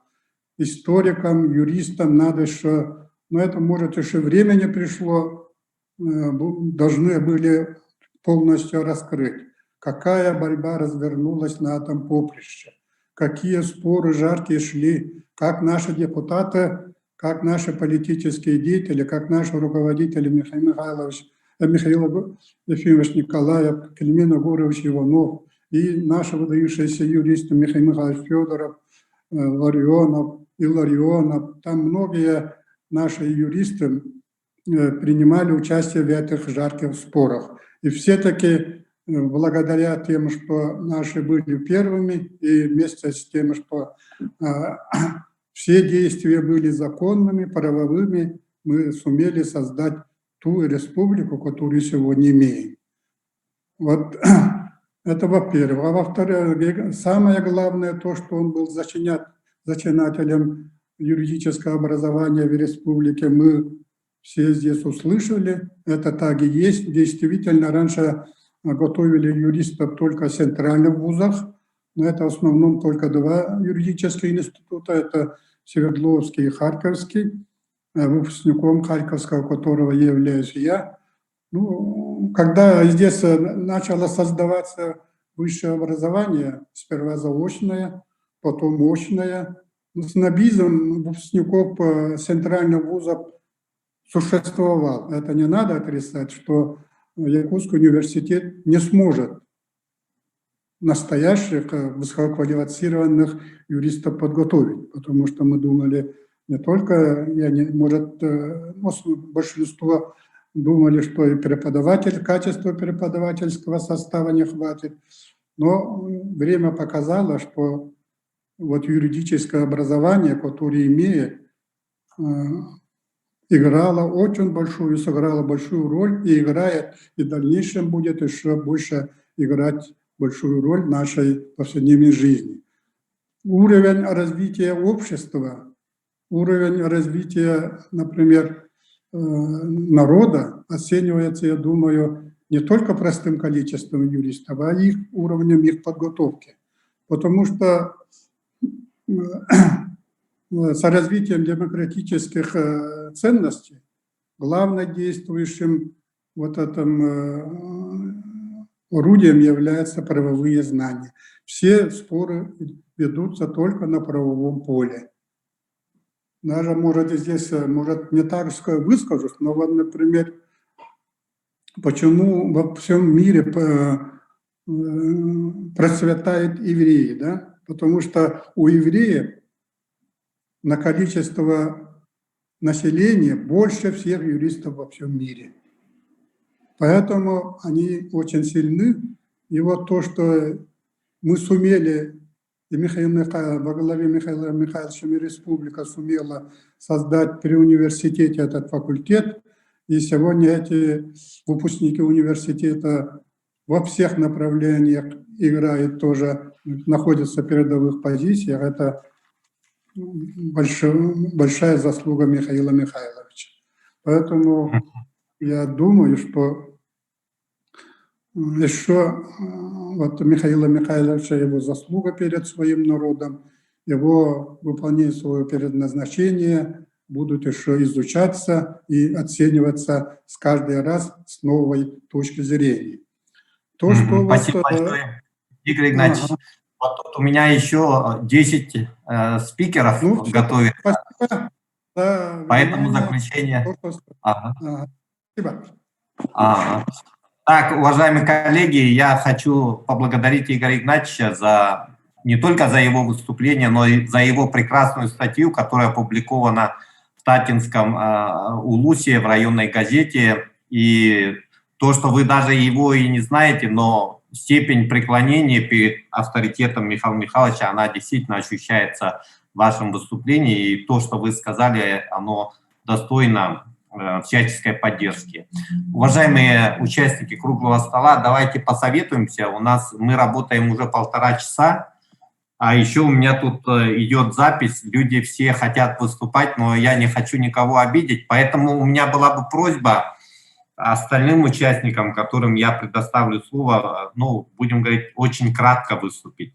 Буквально до 5 минут, наверное, потому что у меня еще после 17 часов предстоит телевизионный эфир. Но я как модератор должен закончить свою работу в рамках круглого стола «Кустук». Я надеюсь, что вы меня поймете и поддержите. Так, сейчас я предоставляю слово второму сыну Михаила Михайловича после Владимира Михайловича Федорова, который был первым заместителем министра промышленности, заслуженный горняк. А Михаил Михайлович Федоров очень известный юрист, и в свое время, когда я был руководителем администрации президента, он возглавлял юридический отдел, начальником был, поэтому у него огромный опыт. Я предоставляю ему с большим уважением слово. После этого я предоставлю слово Гурьевой Сардане Михайловне. Пожалуйста. Так, микрофон включите. Вот все нормально. Михаил Михайлович, добрый день, уважаемые участники конференции. Что мне можно сказать об Иване отце? Да, это был очень великий человек с точки зрения того, что здесь было сказано. Но я хочу немного сказать о другом. Во-первых, мой отец, он прошел очень сложную, тяжелую жизнь. Он родился в балагане, он родился чисто, как говорится, якутском окружении, якутском быту.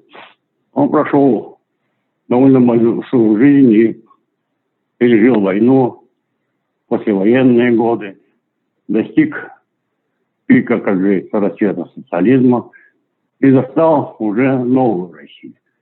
То есть у него очень много было психологических таких моментов, которые, наверное, следует об этом отразить.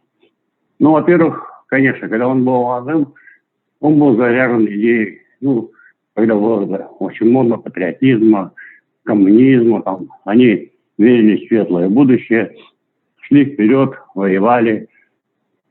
Потом наступил период, уже, можно сказать, зрелости, когда он стал осознавать, что происходит вокруг, и это отразилось уже в работе его прокурором. Вот эти же работы репрессий, по реабилитации, эти работы, которые начались в те годы по подготовке юридических кадров, А потом пошло уже дальше, он уже, конечно, занялся уже вопросом такой обязательной или, как говорится, конкретной системной подготовки кадров. Но произошел надлом, Советский Союз ушел, и вот тогда у него наступил большой кризис. Кризис именно идей, его верований. Он же был коммунистом.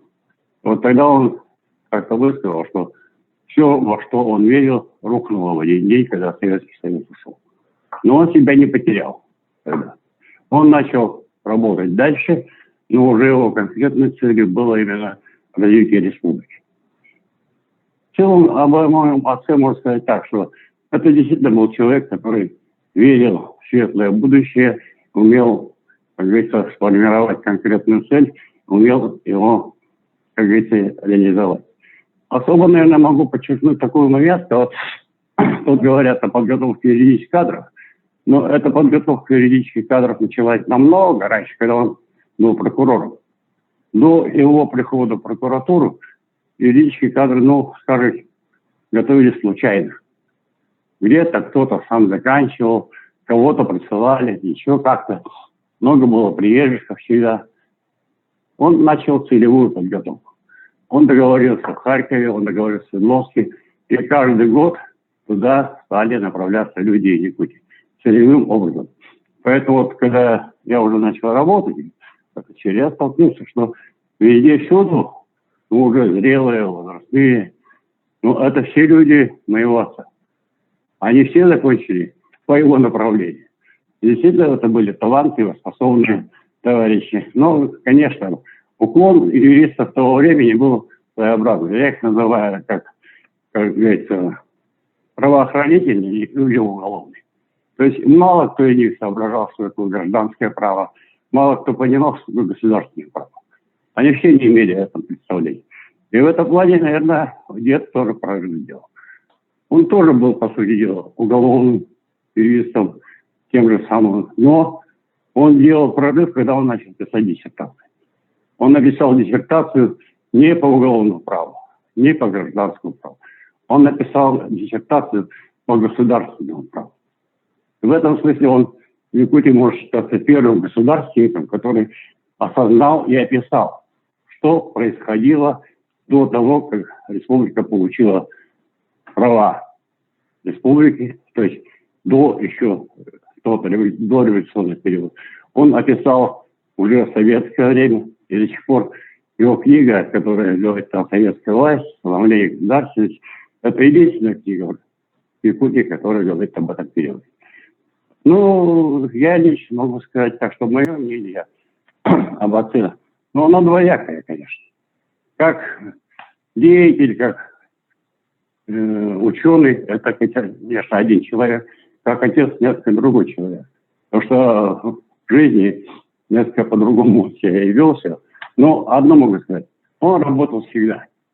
Он работал, как принято, на работе, он работал дома, он всегда был чем-то занят.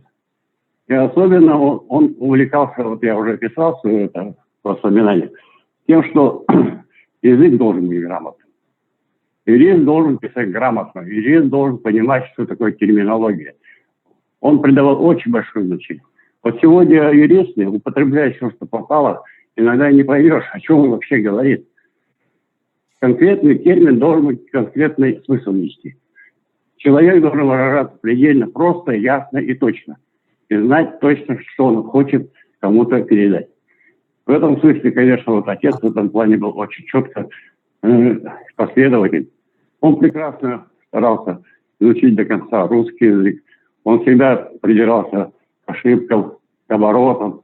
А сейчас пишут, как, не знаю, но я местами могу сказать, как курица лапой. Как попало.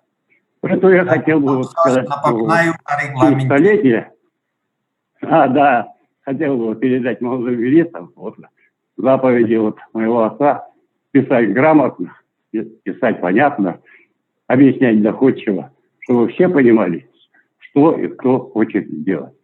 Так что спасибо за внимание. Конечно, отец достоин того, чтобы о нем помнили.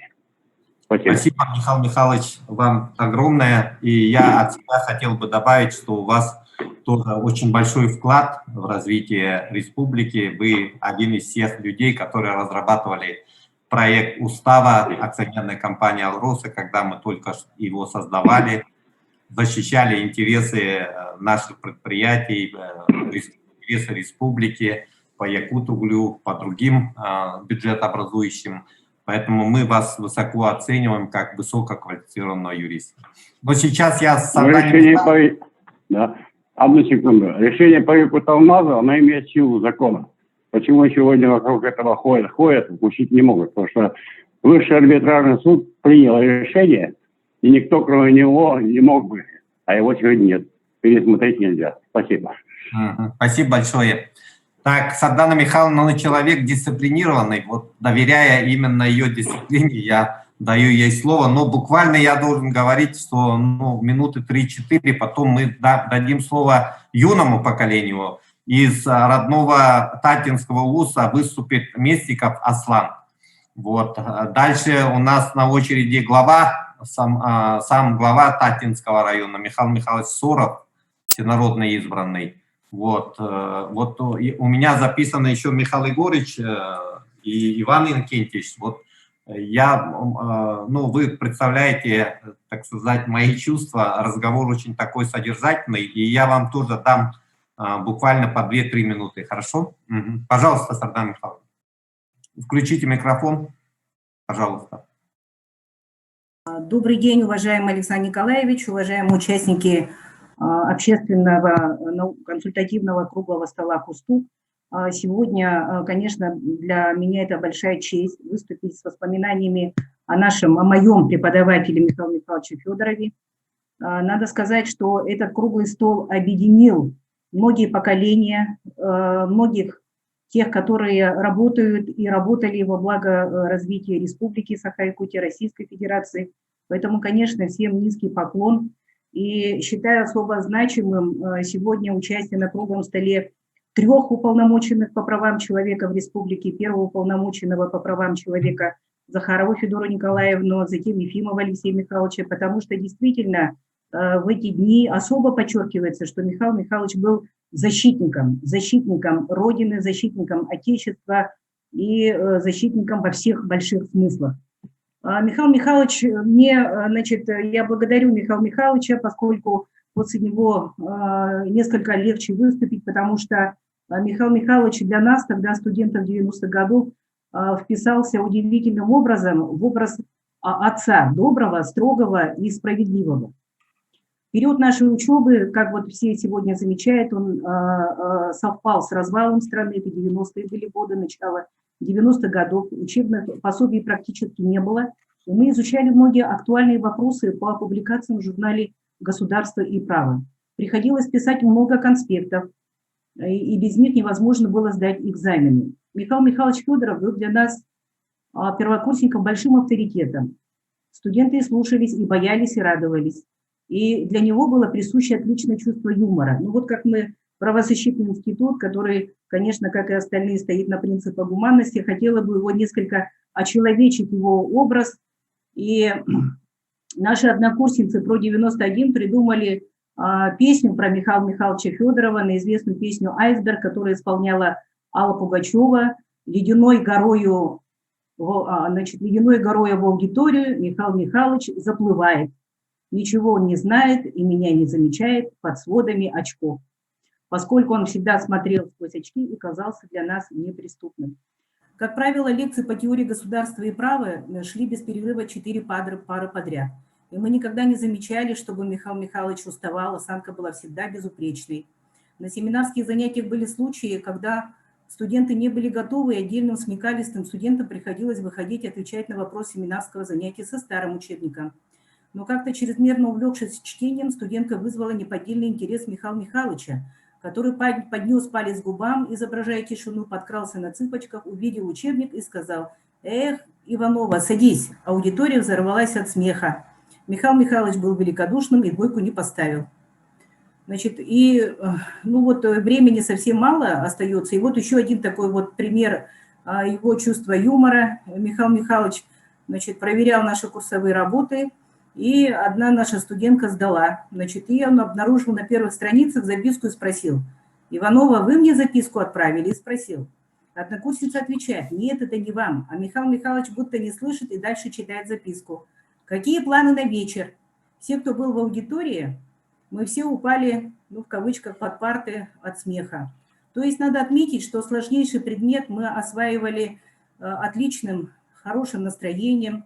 И, конечно, Михаил Михайлович, значит, когда мы сдавали экзамены, в свойственной манере ему шутить, одновременно на полном серьезе разрядил обстановку. Пятерки закончились, дальше четверки. Четверки закончились, приступаем к тройкам. Но надо отметить, что группа сдала экзамен успешно. И надо подчеркнуть, что Михаил Михайлович Федоров, он действительно, будучи настоящим таким человеком с большой буквы, профессионалом, отцом для нас, он заложил в нас базу для дальнейшего изучения отраслевых предметов, разбудил неподдельный интерес к юриспруденции. И мы тогда узнали, что если позитивно относиться к учению любого сложного предмета, то будет всегда успех, и можно осилить самые сложные предметы. Низкий поклон, светлая память Михаилу Михайловичу, ну и все остальные, значит, моменты, конечно, спасибо вам, Александр Николаевич, что дали возможность написать воспоминания. Всем здоровья, счастья, добра. Спасибо. Спасибо, Светлана Михайловна, успехов вам. Ну, как вы сказали, пятерки закончились, четверки тоже, и троечки, там двоечки, но у нас по времени пятиминутки закончились, четырехминутки закончились, уже переходим к трехминуткам. Так, Аслан Местников подаст нам пример, как надо правильно, быстро, грамотно излагать суть дела. Пожалуйста, учащийся Татинского улуса имени Авсентия Егоровича Мординова, школа, пожалуйста. Так, микрофон включи, пожалуйста, Аслан. Вот сейчас. Все. Да. Добрый день, уважаемый Александр Николаевич и участники заседания. Я высоко ценю возможность встречи с вами и глубоко благодарен за оказанную мне честь сегодня перед вами выступить. С вашего позволения я постараюсь по возможности кратко изложить свою точку зрения по этому весьма важному и одновременно радостному событию, которое мы сейчас обсуждаем. Впервые о судьбе Михаила Михайловича Федорова я узнал в 2018 году, выступая на вторых юридических федоровских чтениях, проходившем на его малой родине в селе Черкях Татинского улуса. Полученные мной интересные факты о жизни и деятельности Михаила Михайловича Федорова из уст его родной дочери Максимовой Ольги Михайловны и внучки Максимовой Дарьяны Дмитриевны побудили меня в углубленное изучение его биографии. В январе 2020 года моя работа о жизни и деятельности Федорова Михаила Михайловича была высоко оценена конкурсной комиссией 24-й республиканской научной конференции конкурса молодых исследователей имени академика Ларионова «Шаг в будущее». Выполняя эту работу, много интересно узнал о жизни нашего земляка. Его биография заставляет задумываться о смысле жизни, о предназначении человека в этом мире. Михаил Михайлович поистине уникальный человек, который жил и работал во благо своего народа и оставил при жизни значимый след в истории нашей республики. Потому считаю его ярким примером патриотизма, преданности своему делу и оптимизма. Михаил Михайлович, ветеран Великой Отечественной войны, был награжден боевыми орденами Красной Звезды и Отечественной войны. Первой степени медалью за победу над Германией в Великой Отечественной войне, а также другими медалями. В период с 1947 года по 1969 год, работая с должностью помощника прокурора, района дослужился до прокурора Якутской АССР. В 60-е годы провел целенаправленную работу по подбору и направлению на учебу в юридические вузы страны коренных жителей Якутии. Благодаря постоянной работе по направлению обучения молодежи в 70-е годы были достигнуты наивысшие показатели деятельности прокуратуры по всем направлениям. Опережая время за 3 десятилетия до перестройки гласности и демократизации в обществе, в 60-х годах занимался реабилитацией незаконно осужденных о репрессии граждан республики.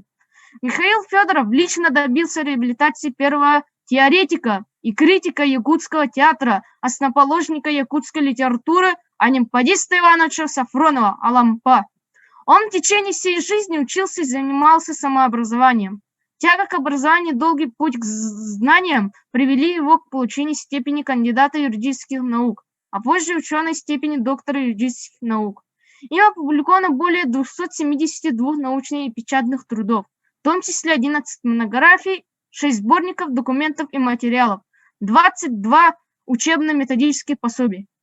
В 1982 году при поддержке заведующей кафедрой философии и научного коммунизма Мординова, ректора университета Кузьмина, декан историко-филологического факультета Спиридонова, профессор Федоров добился открытия отделения правоведения, ставшей первой кузницей юридических кадров в республике.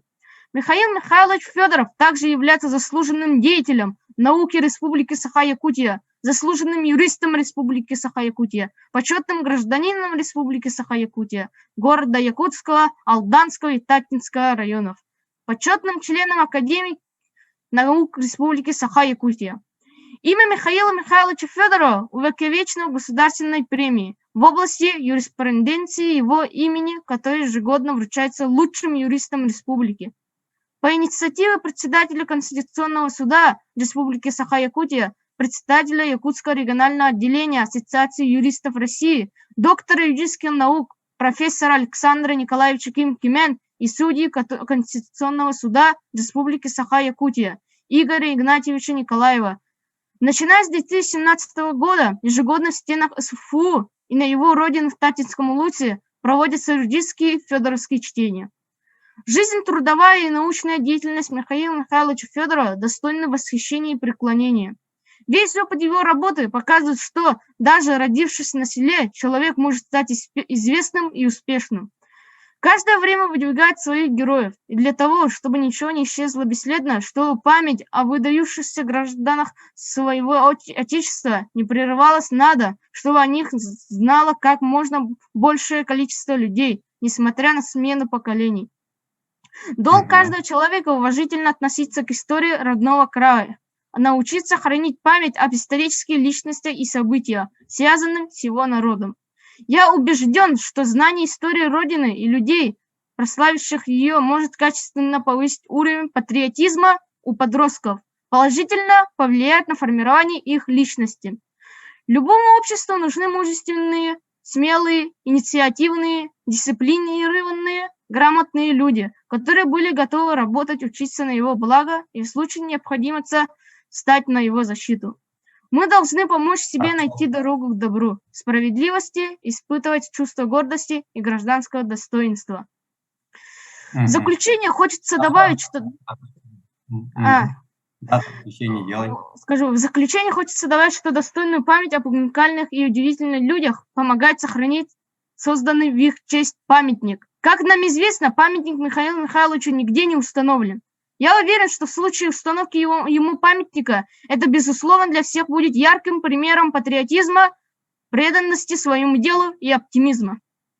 Спасибо за внимание. Молодец, Аслан. Говорил короткое время, но изложил всю жизнь и говорил очень четко, хорошо на русском языке. Молодец. Я думаю, в последующем из тебя выйдет очень хороший специалист. Так, уважаемые коллеги, вот ко всем взрослым я буду очень строгим. Сейчас я вот хочу предоставить слово Ольге Дмитриевне Максимовой, которая продолжает славное дело своего дедушки, продолжает и в научной части, она доктор юридических наук, доцент, член диссертационного совета Московского государственного университета. Она является человеком, который исследует ту проблематику, которым занимался дед. Очень коротко, там же находится Дарьяна Дмитриевна, кандидат политических наук, старший, значит, ведущий специалист Института Канады и США, Академии наук России. Давайте очень коротко. Очень мы коротко. На радио Спасибо. сегодня целый час.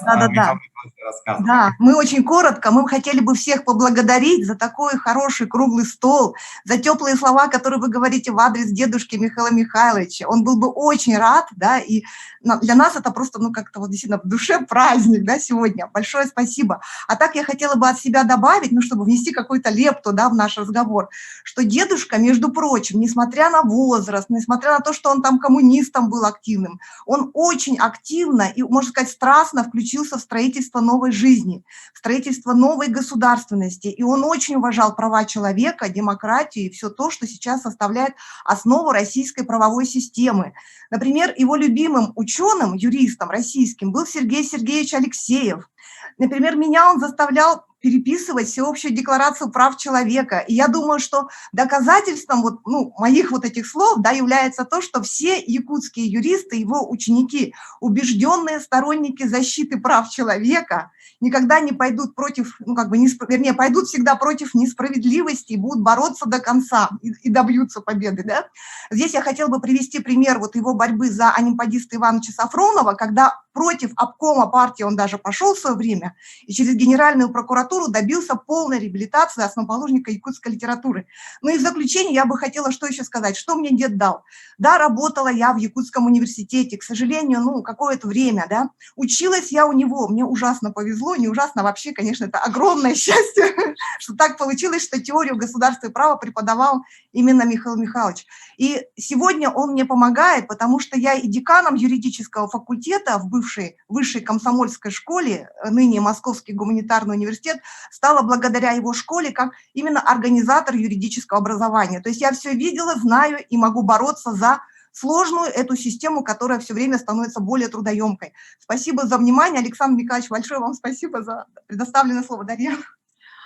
Я тоже хочу поблагодарить всех, кто сегодня собрался, кто в эти дни празднует, да, это столетие нашего дедушки Михаила Михайловича Федорова. И хочу добавить от себя уже по-семейному больше, что мы представительницы уже второго поколения, внучки, да, внуков Михаила Михайловича Федорова. Всего у него 3 детей, это старшая дочка Ольга Михайловна, далее у нас идет дядя Вова Владимир Михайлович, и 3-й сын присутствует с нами, Михаил Михайлович Федоров. У каждого из детей по 2 детей, у нас 6 внуков, мы с Ольгой Дмитриевной, старшая и младшая внучки, так получилось, что начали и замыкаем, да, и ряд внуков, у Ольги Михайловны родились. Далее у Владимира Михайловича Егор Владимирович и Михаил Владимирович. Оба они разных профессий, но интересно, что один юрист, другой экономист, социальные науки. И еще у нас у Михаила Михайловича тоже дети по разным специальностям пошли.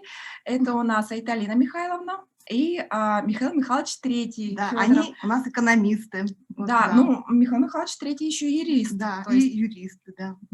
Поэтому здесь я хотела бы отметить, что дедушка вложил очень много в нас в плане поддержки и дальнейшего образования. То есть мы закончили социальные науки все, и либо экономисты, либо юристы, либо как я, политолог. И про Академию наук. Да, и про себя хочу сказать, что Академия наук тоже сыграла очень большое значение в жизни, да, дедушки, потому что он защищал кандидатскую диссертацию там, и когда я поступила на работу в Институт США и Канады Российской Академии наук, мой научный руководитель Соколов Василий Иванович сказал, что мы, когда тебя рассматривали, мы знали, что твой дедушка, он был в системе Академии. Это очень важно. А всего у нас еще 11 правнуков. Хочется тоже. Хорошо. Спасибо огромное. Я желаю тем достойным представителям рода Федорова Михаила Михайловича еще больших, высоких целей и в науке, и в других практических делах. И я уверен, что вы оправдываете это доверие Михаила Михайловича. Но сейчас разрешите слово предоставить профессору Арктического государственного агротехнологического университета Михаилу Егоровичу Тарасову. Он писал очень хорошие воспоминания, но я очень прошу, Михаил Егорович, очень кратко. После этого я дам уже заключительное слово Михаилу Михайловичу Сурову. Так, пожалуйста, Михаил Егорович. Микрофон включите. Микрофон включите, Михаил Егорович. Микрофон. Сейчас слышно, да? Да, все прекрасно. Нового стола. Особенно я очень рад видеть сегодня Дмитрия Николаевича Миронова, нашего учителя. Я давно его не видел. Хотел бы я впервые профессора Федорова увидел в 1980 году. Прошло ровно 40 лет. как я с ним был знаком и его детьми. Мы, конечно, заграниченности времени, я вообще-то нахожусь под впечатлением, глубоким впечатлением выступающих, очень хорошо, аргументированно, вообще сердечно и душевно выступили. За это я хочу поблагодарить. Я являюсь первым выпускником юридического факультета в 1981 году. Тогда я работал в Министерстве внутренних дел МВД Якутска АСР, старший лейтенантом. Тогда очень много милиционеров поступили в этот юридический факультет. И сегодня, нам уже возраст 70, до 70 лет. Время прошло много, но мы его вспоминаем самыми теплыми, хорошими воспоминаниями. Я благодарен всем вам, хочу пожелать здоровья вам, счастья и везения, что главное не заболеть. Всего доброго, спасибо. Я хочу сказать, что Михаил Егорович не только юрист, он перековался, он один из известных экономистов, доктор экономических наук, работал в Институте региональной экономики, сейчас ведущий профессор АГАТУ. Большое вам спасибо, Михаил Егорович. Сейчас я слово с большим удовольствием предоставляю Михаилу Михайловичу Сорову, главе Татинского улуса. И хочу сказать, что во время федоровских чтений я ему говорил о том, что Татинский улус, конечно же, богат великими людьми, начиная с Алексея Алексеевича Кулаковского, Платона Алексеевича Аюнского, Авсентия Егоровича, Николая Егоровича, но вы не забывайте про Михаила Михайловича Федорова. И вот я думаю, в какой-то мере убедил Михаила Михайловича, он сегодня очень заинтересован, действительно чувствует, какой выдающийся вклад внес Михаил Михайлович Федоров в развитие нашей республики. Пожалуйста, Михаил Михайлович, вам слово. Здравствуйте, уважаемый Александр Николаевич, участники круглого стола. На самом деле идет очень интересный круглый стол. Я не могу отрываться от монитора. Муняхи отменил приемы тоже, говорят, приемная полна народом, но такой другой возможности не будет. Аслан молодец, лучший диктолаттин. Аслан молодец. Да, вот Татинская земля, мы на самом деле, земля гордится своими сыновьями. Они стояли у истоков государственности, зарождения якутской национальной культуры, литературы, философии, науки. Да, одним из славных сыновей является Михаил Михайлович Федоров. Я на самом деле горжусь, что я родился в благословенной Татинской земле. Тем более, мои родители, наш дом еще стоит в Черкехе. Черкехе, я вспомнил один случай, конец 80-х, шли дни еще Алексеевского, не Татинского, Алексеевского района в городе Якутске. И шла встреча со студентами в культурном центре ЯГУ. И первый секретарь райкома Артемьев Георгий Михайлович представил официальную делегацию, в том числе и меня, первого секретаря райкома комсомола. После этого я подошел к Михаилу Михайловичу Федорову, он был в числе, сидел в президиуме как преподаватель, как земляк. И он меня спросил, ты чей сын? Он, оказывается, знал моих Абагам, отца знал, ты чей сын, говорит, этого Нюховского или Куттона, говорит. Они были Соров Михаил Герасимович первый, фронтовик, кавалер боевых орденов, медали, и его сын Соров Михаил, брат Соров Михаил Герасимович II, это мой отец. Но я сказал, Куттона сын. Оказывается, черкесские они были знакомы. Есть же такое понятие такое, когда твоим родителям человек близок, он и тебе близок. Поэтому Михаил Михайлович мне очень близок. Я горжусь, что с его сыновьями Михаилом Михайловичем и Владимиром Михайловичем трудился вместе, трудясь в ДП-1, будучи руководителем секретариата Власова, зампреда. Владимиром Михайловичем мы в WhatsApp переписываемся. Иногда недавно очень мы встречались с Михаилом Михайловичем на проспекте. Коллеги, я буду предельно краток. Наше поколение, мы знаем Михаила Михайловича, его жизнь, все его грани, но наш долг, наша обязанность все это передать будущему поколению. Поэтому я благодарен. В апреле 2017 года по инициативе Александра Николаевича Кимкимен, Игоря Николаевича, да, были проведены первые региональные правовые чтения памяти Михаила Михайловича Федорова. С их участием и еще профессора ЦВФУ Дмитрия Николаевича Миронова, доктора юридических наук Петра Васильевича Гоголева, он сейчас спикер парламента, заведующая кафедрой юридфакультета ЦВФУ Альбина Афанасьевна Степанова, она сейчас участвует, студентов ЦВФУ, школьников и молодежи других вузов республики.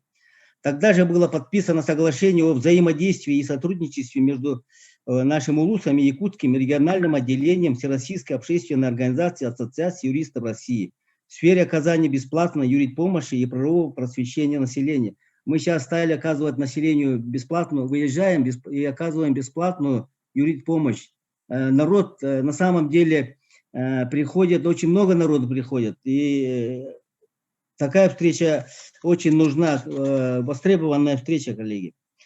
Так, в целях формирования правового сознания детей была открыта детская академия права. В ноябре текущего года проведен муниципальный этап Всероссийской научно-практической конференции «Шаг в будущее», одна из секций которой, общественные науки, была посвящена Михаилу Михайловичу Федорову. В декабре будет проведена интеллектуальная игра для старшеклассников УЛУСа «Будущий депутат», посвященная столетию Михаила Михайловича. Эта деловая игра регулярно проводится с 2018 года, и основной ее целью является формирование правового сознания подрастающего поколения. Тут победители ждут дипломы и денежные премии. В селе Черкех на родине Михаила Михайловича, в Музее государственности Платона Алексеевича Юнского в день столетия со дня рождения, ну вот сегодня, открыли выставку, посвященную жизни и деятельности Михаила Михайловича. Силами жителей села Черкех и родственников готовится видеосюжет с воспоминаниями о Федорове Михаиле Михайловиче. В школах УЛУСа будут проведены классные часы и единый правовой урок для учащихся старших классов. Также по инициативе администрации УЛУСа Ольга Дмитриевна Максимова, декан юридического факультета МГУ, внучка Михаила Михайловича, представлена на соискание государственной премии республики имени Михаила Михайловича Федорова в области юриспруденции. Уважаемые товарищи, пользуясь случаем от имени жителей Татинского УЛУСа и от себя лично, выражаю благодарность председателю Якутского регионального отделения Всероссийской общественной организации Ассоциации юристов России Александру Николаевичу Кимкимен, Игорю Игнатьевичу Николаеву, руководству СВФУ, детям и родным Михаила Михайловича за активную деятельность по увековечиванию памяти о нем. Уверен, что имя Михаила Михайловича Федорова еще много лет будет служить олицетворением мужества, честности, преданности избранной профессии, ориентиром для всех, кто избрал для себя путь служения закону. Доклад закончен. Спасибо. Улахан мақтал, Михаил Михайлович. Татталар бияққа улахан кейіні білік тәбіт кетігер, татта жануғар сәргетігер бияқ бұтыттан ме улахан әғадде мақтал болдың. Михаил Михайлович күрдік ұлу кейі түрен бейі бұл юрист болын олар бұд. Әтергілді бұл үңі төгіргі стол бұд, оны мекері әдіп дейяны бұн. Onun inniki köngösü kötüyöpüt, bizden тұры бұл пандемия болған, әлбәқ бұлар нағыт мероприятиялар бұл күйен ұйпатывыт, олғынан ман бір анысқы да сылға салғыпыт тенер әлбәқпін. Уважаемые друзья, ну как я вас всех предупреждал и говорил о том, что мне нужно сейчас выходить на телевидение, я хотел бы отметить, что сегодняшний круглый стол «Кустук» прошел очень динамично, и те выступления, которые были озвучены, они прекрасны, а те, кто не успели выступить, у меня еще вот список 7 человек, но я думаю, что они меня простят, и я говорил о том, что у нас будет выпуск книги, посвященный Михаилу Михайловичу Федорову, и вы можете тоже направить свои воспоминания, мы постараемся это тоже учесть. Я хотел бы в заключение сказать, что Михаил Михайлович Федоров внес огромный вклад, и его миссия действительно важная. Он защищал Родину с оружием в руках, он солдат Победы, он занимался юридической наукой, стал первым кандидатом, первым доктором юридических наук, открыл юридическое образование в нашей республике. И на сегодняшний день, я думаю, что мы, отмечая его столетие, проводя международную научно-практическую конференцию, продолжаем его дело. И мы этим будем заниматься и в дальнейшем. Поэтому всем вам желаю успехов, добра и благополучия. Огромное всем вам спасибо за участие в этом круглом столе, потому что, участвуя в этом круглом столе, вы проявили уважение к нашему патриарху высшего юридического образования, доктору юридических наук, профессору, участнику Великой Отечественной войны, почетному гражданину республики Михаилу Михайловичу Федорову. И мы еще раз говорим о том, что завтра у нас будет пленарное заседание Международной научно-практической конференции. 21 числа, в день его столетия, мы откроем именную аудиторию уже в Северо-Восточном федеральном университете. Аудитория имени Михаила Михайловича Федорова будет очень хорошо оформлена, вся его биография, весь жизненный путь, его достижения там будут хорошо отражены. Огромное всем спасибо, до свидания, желаю всем вам успехов. Самое главное, берегите себя и будьте здоровы. Спасибо.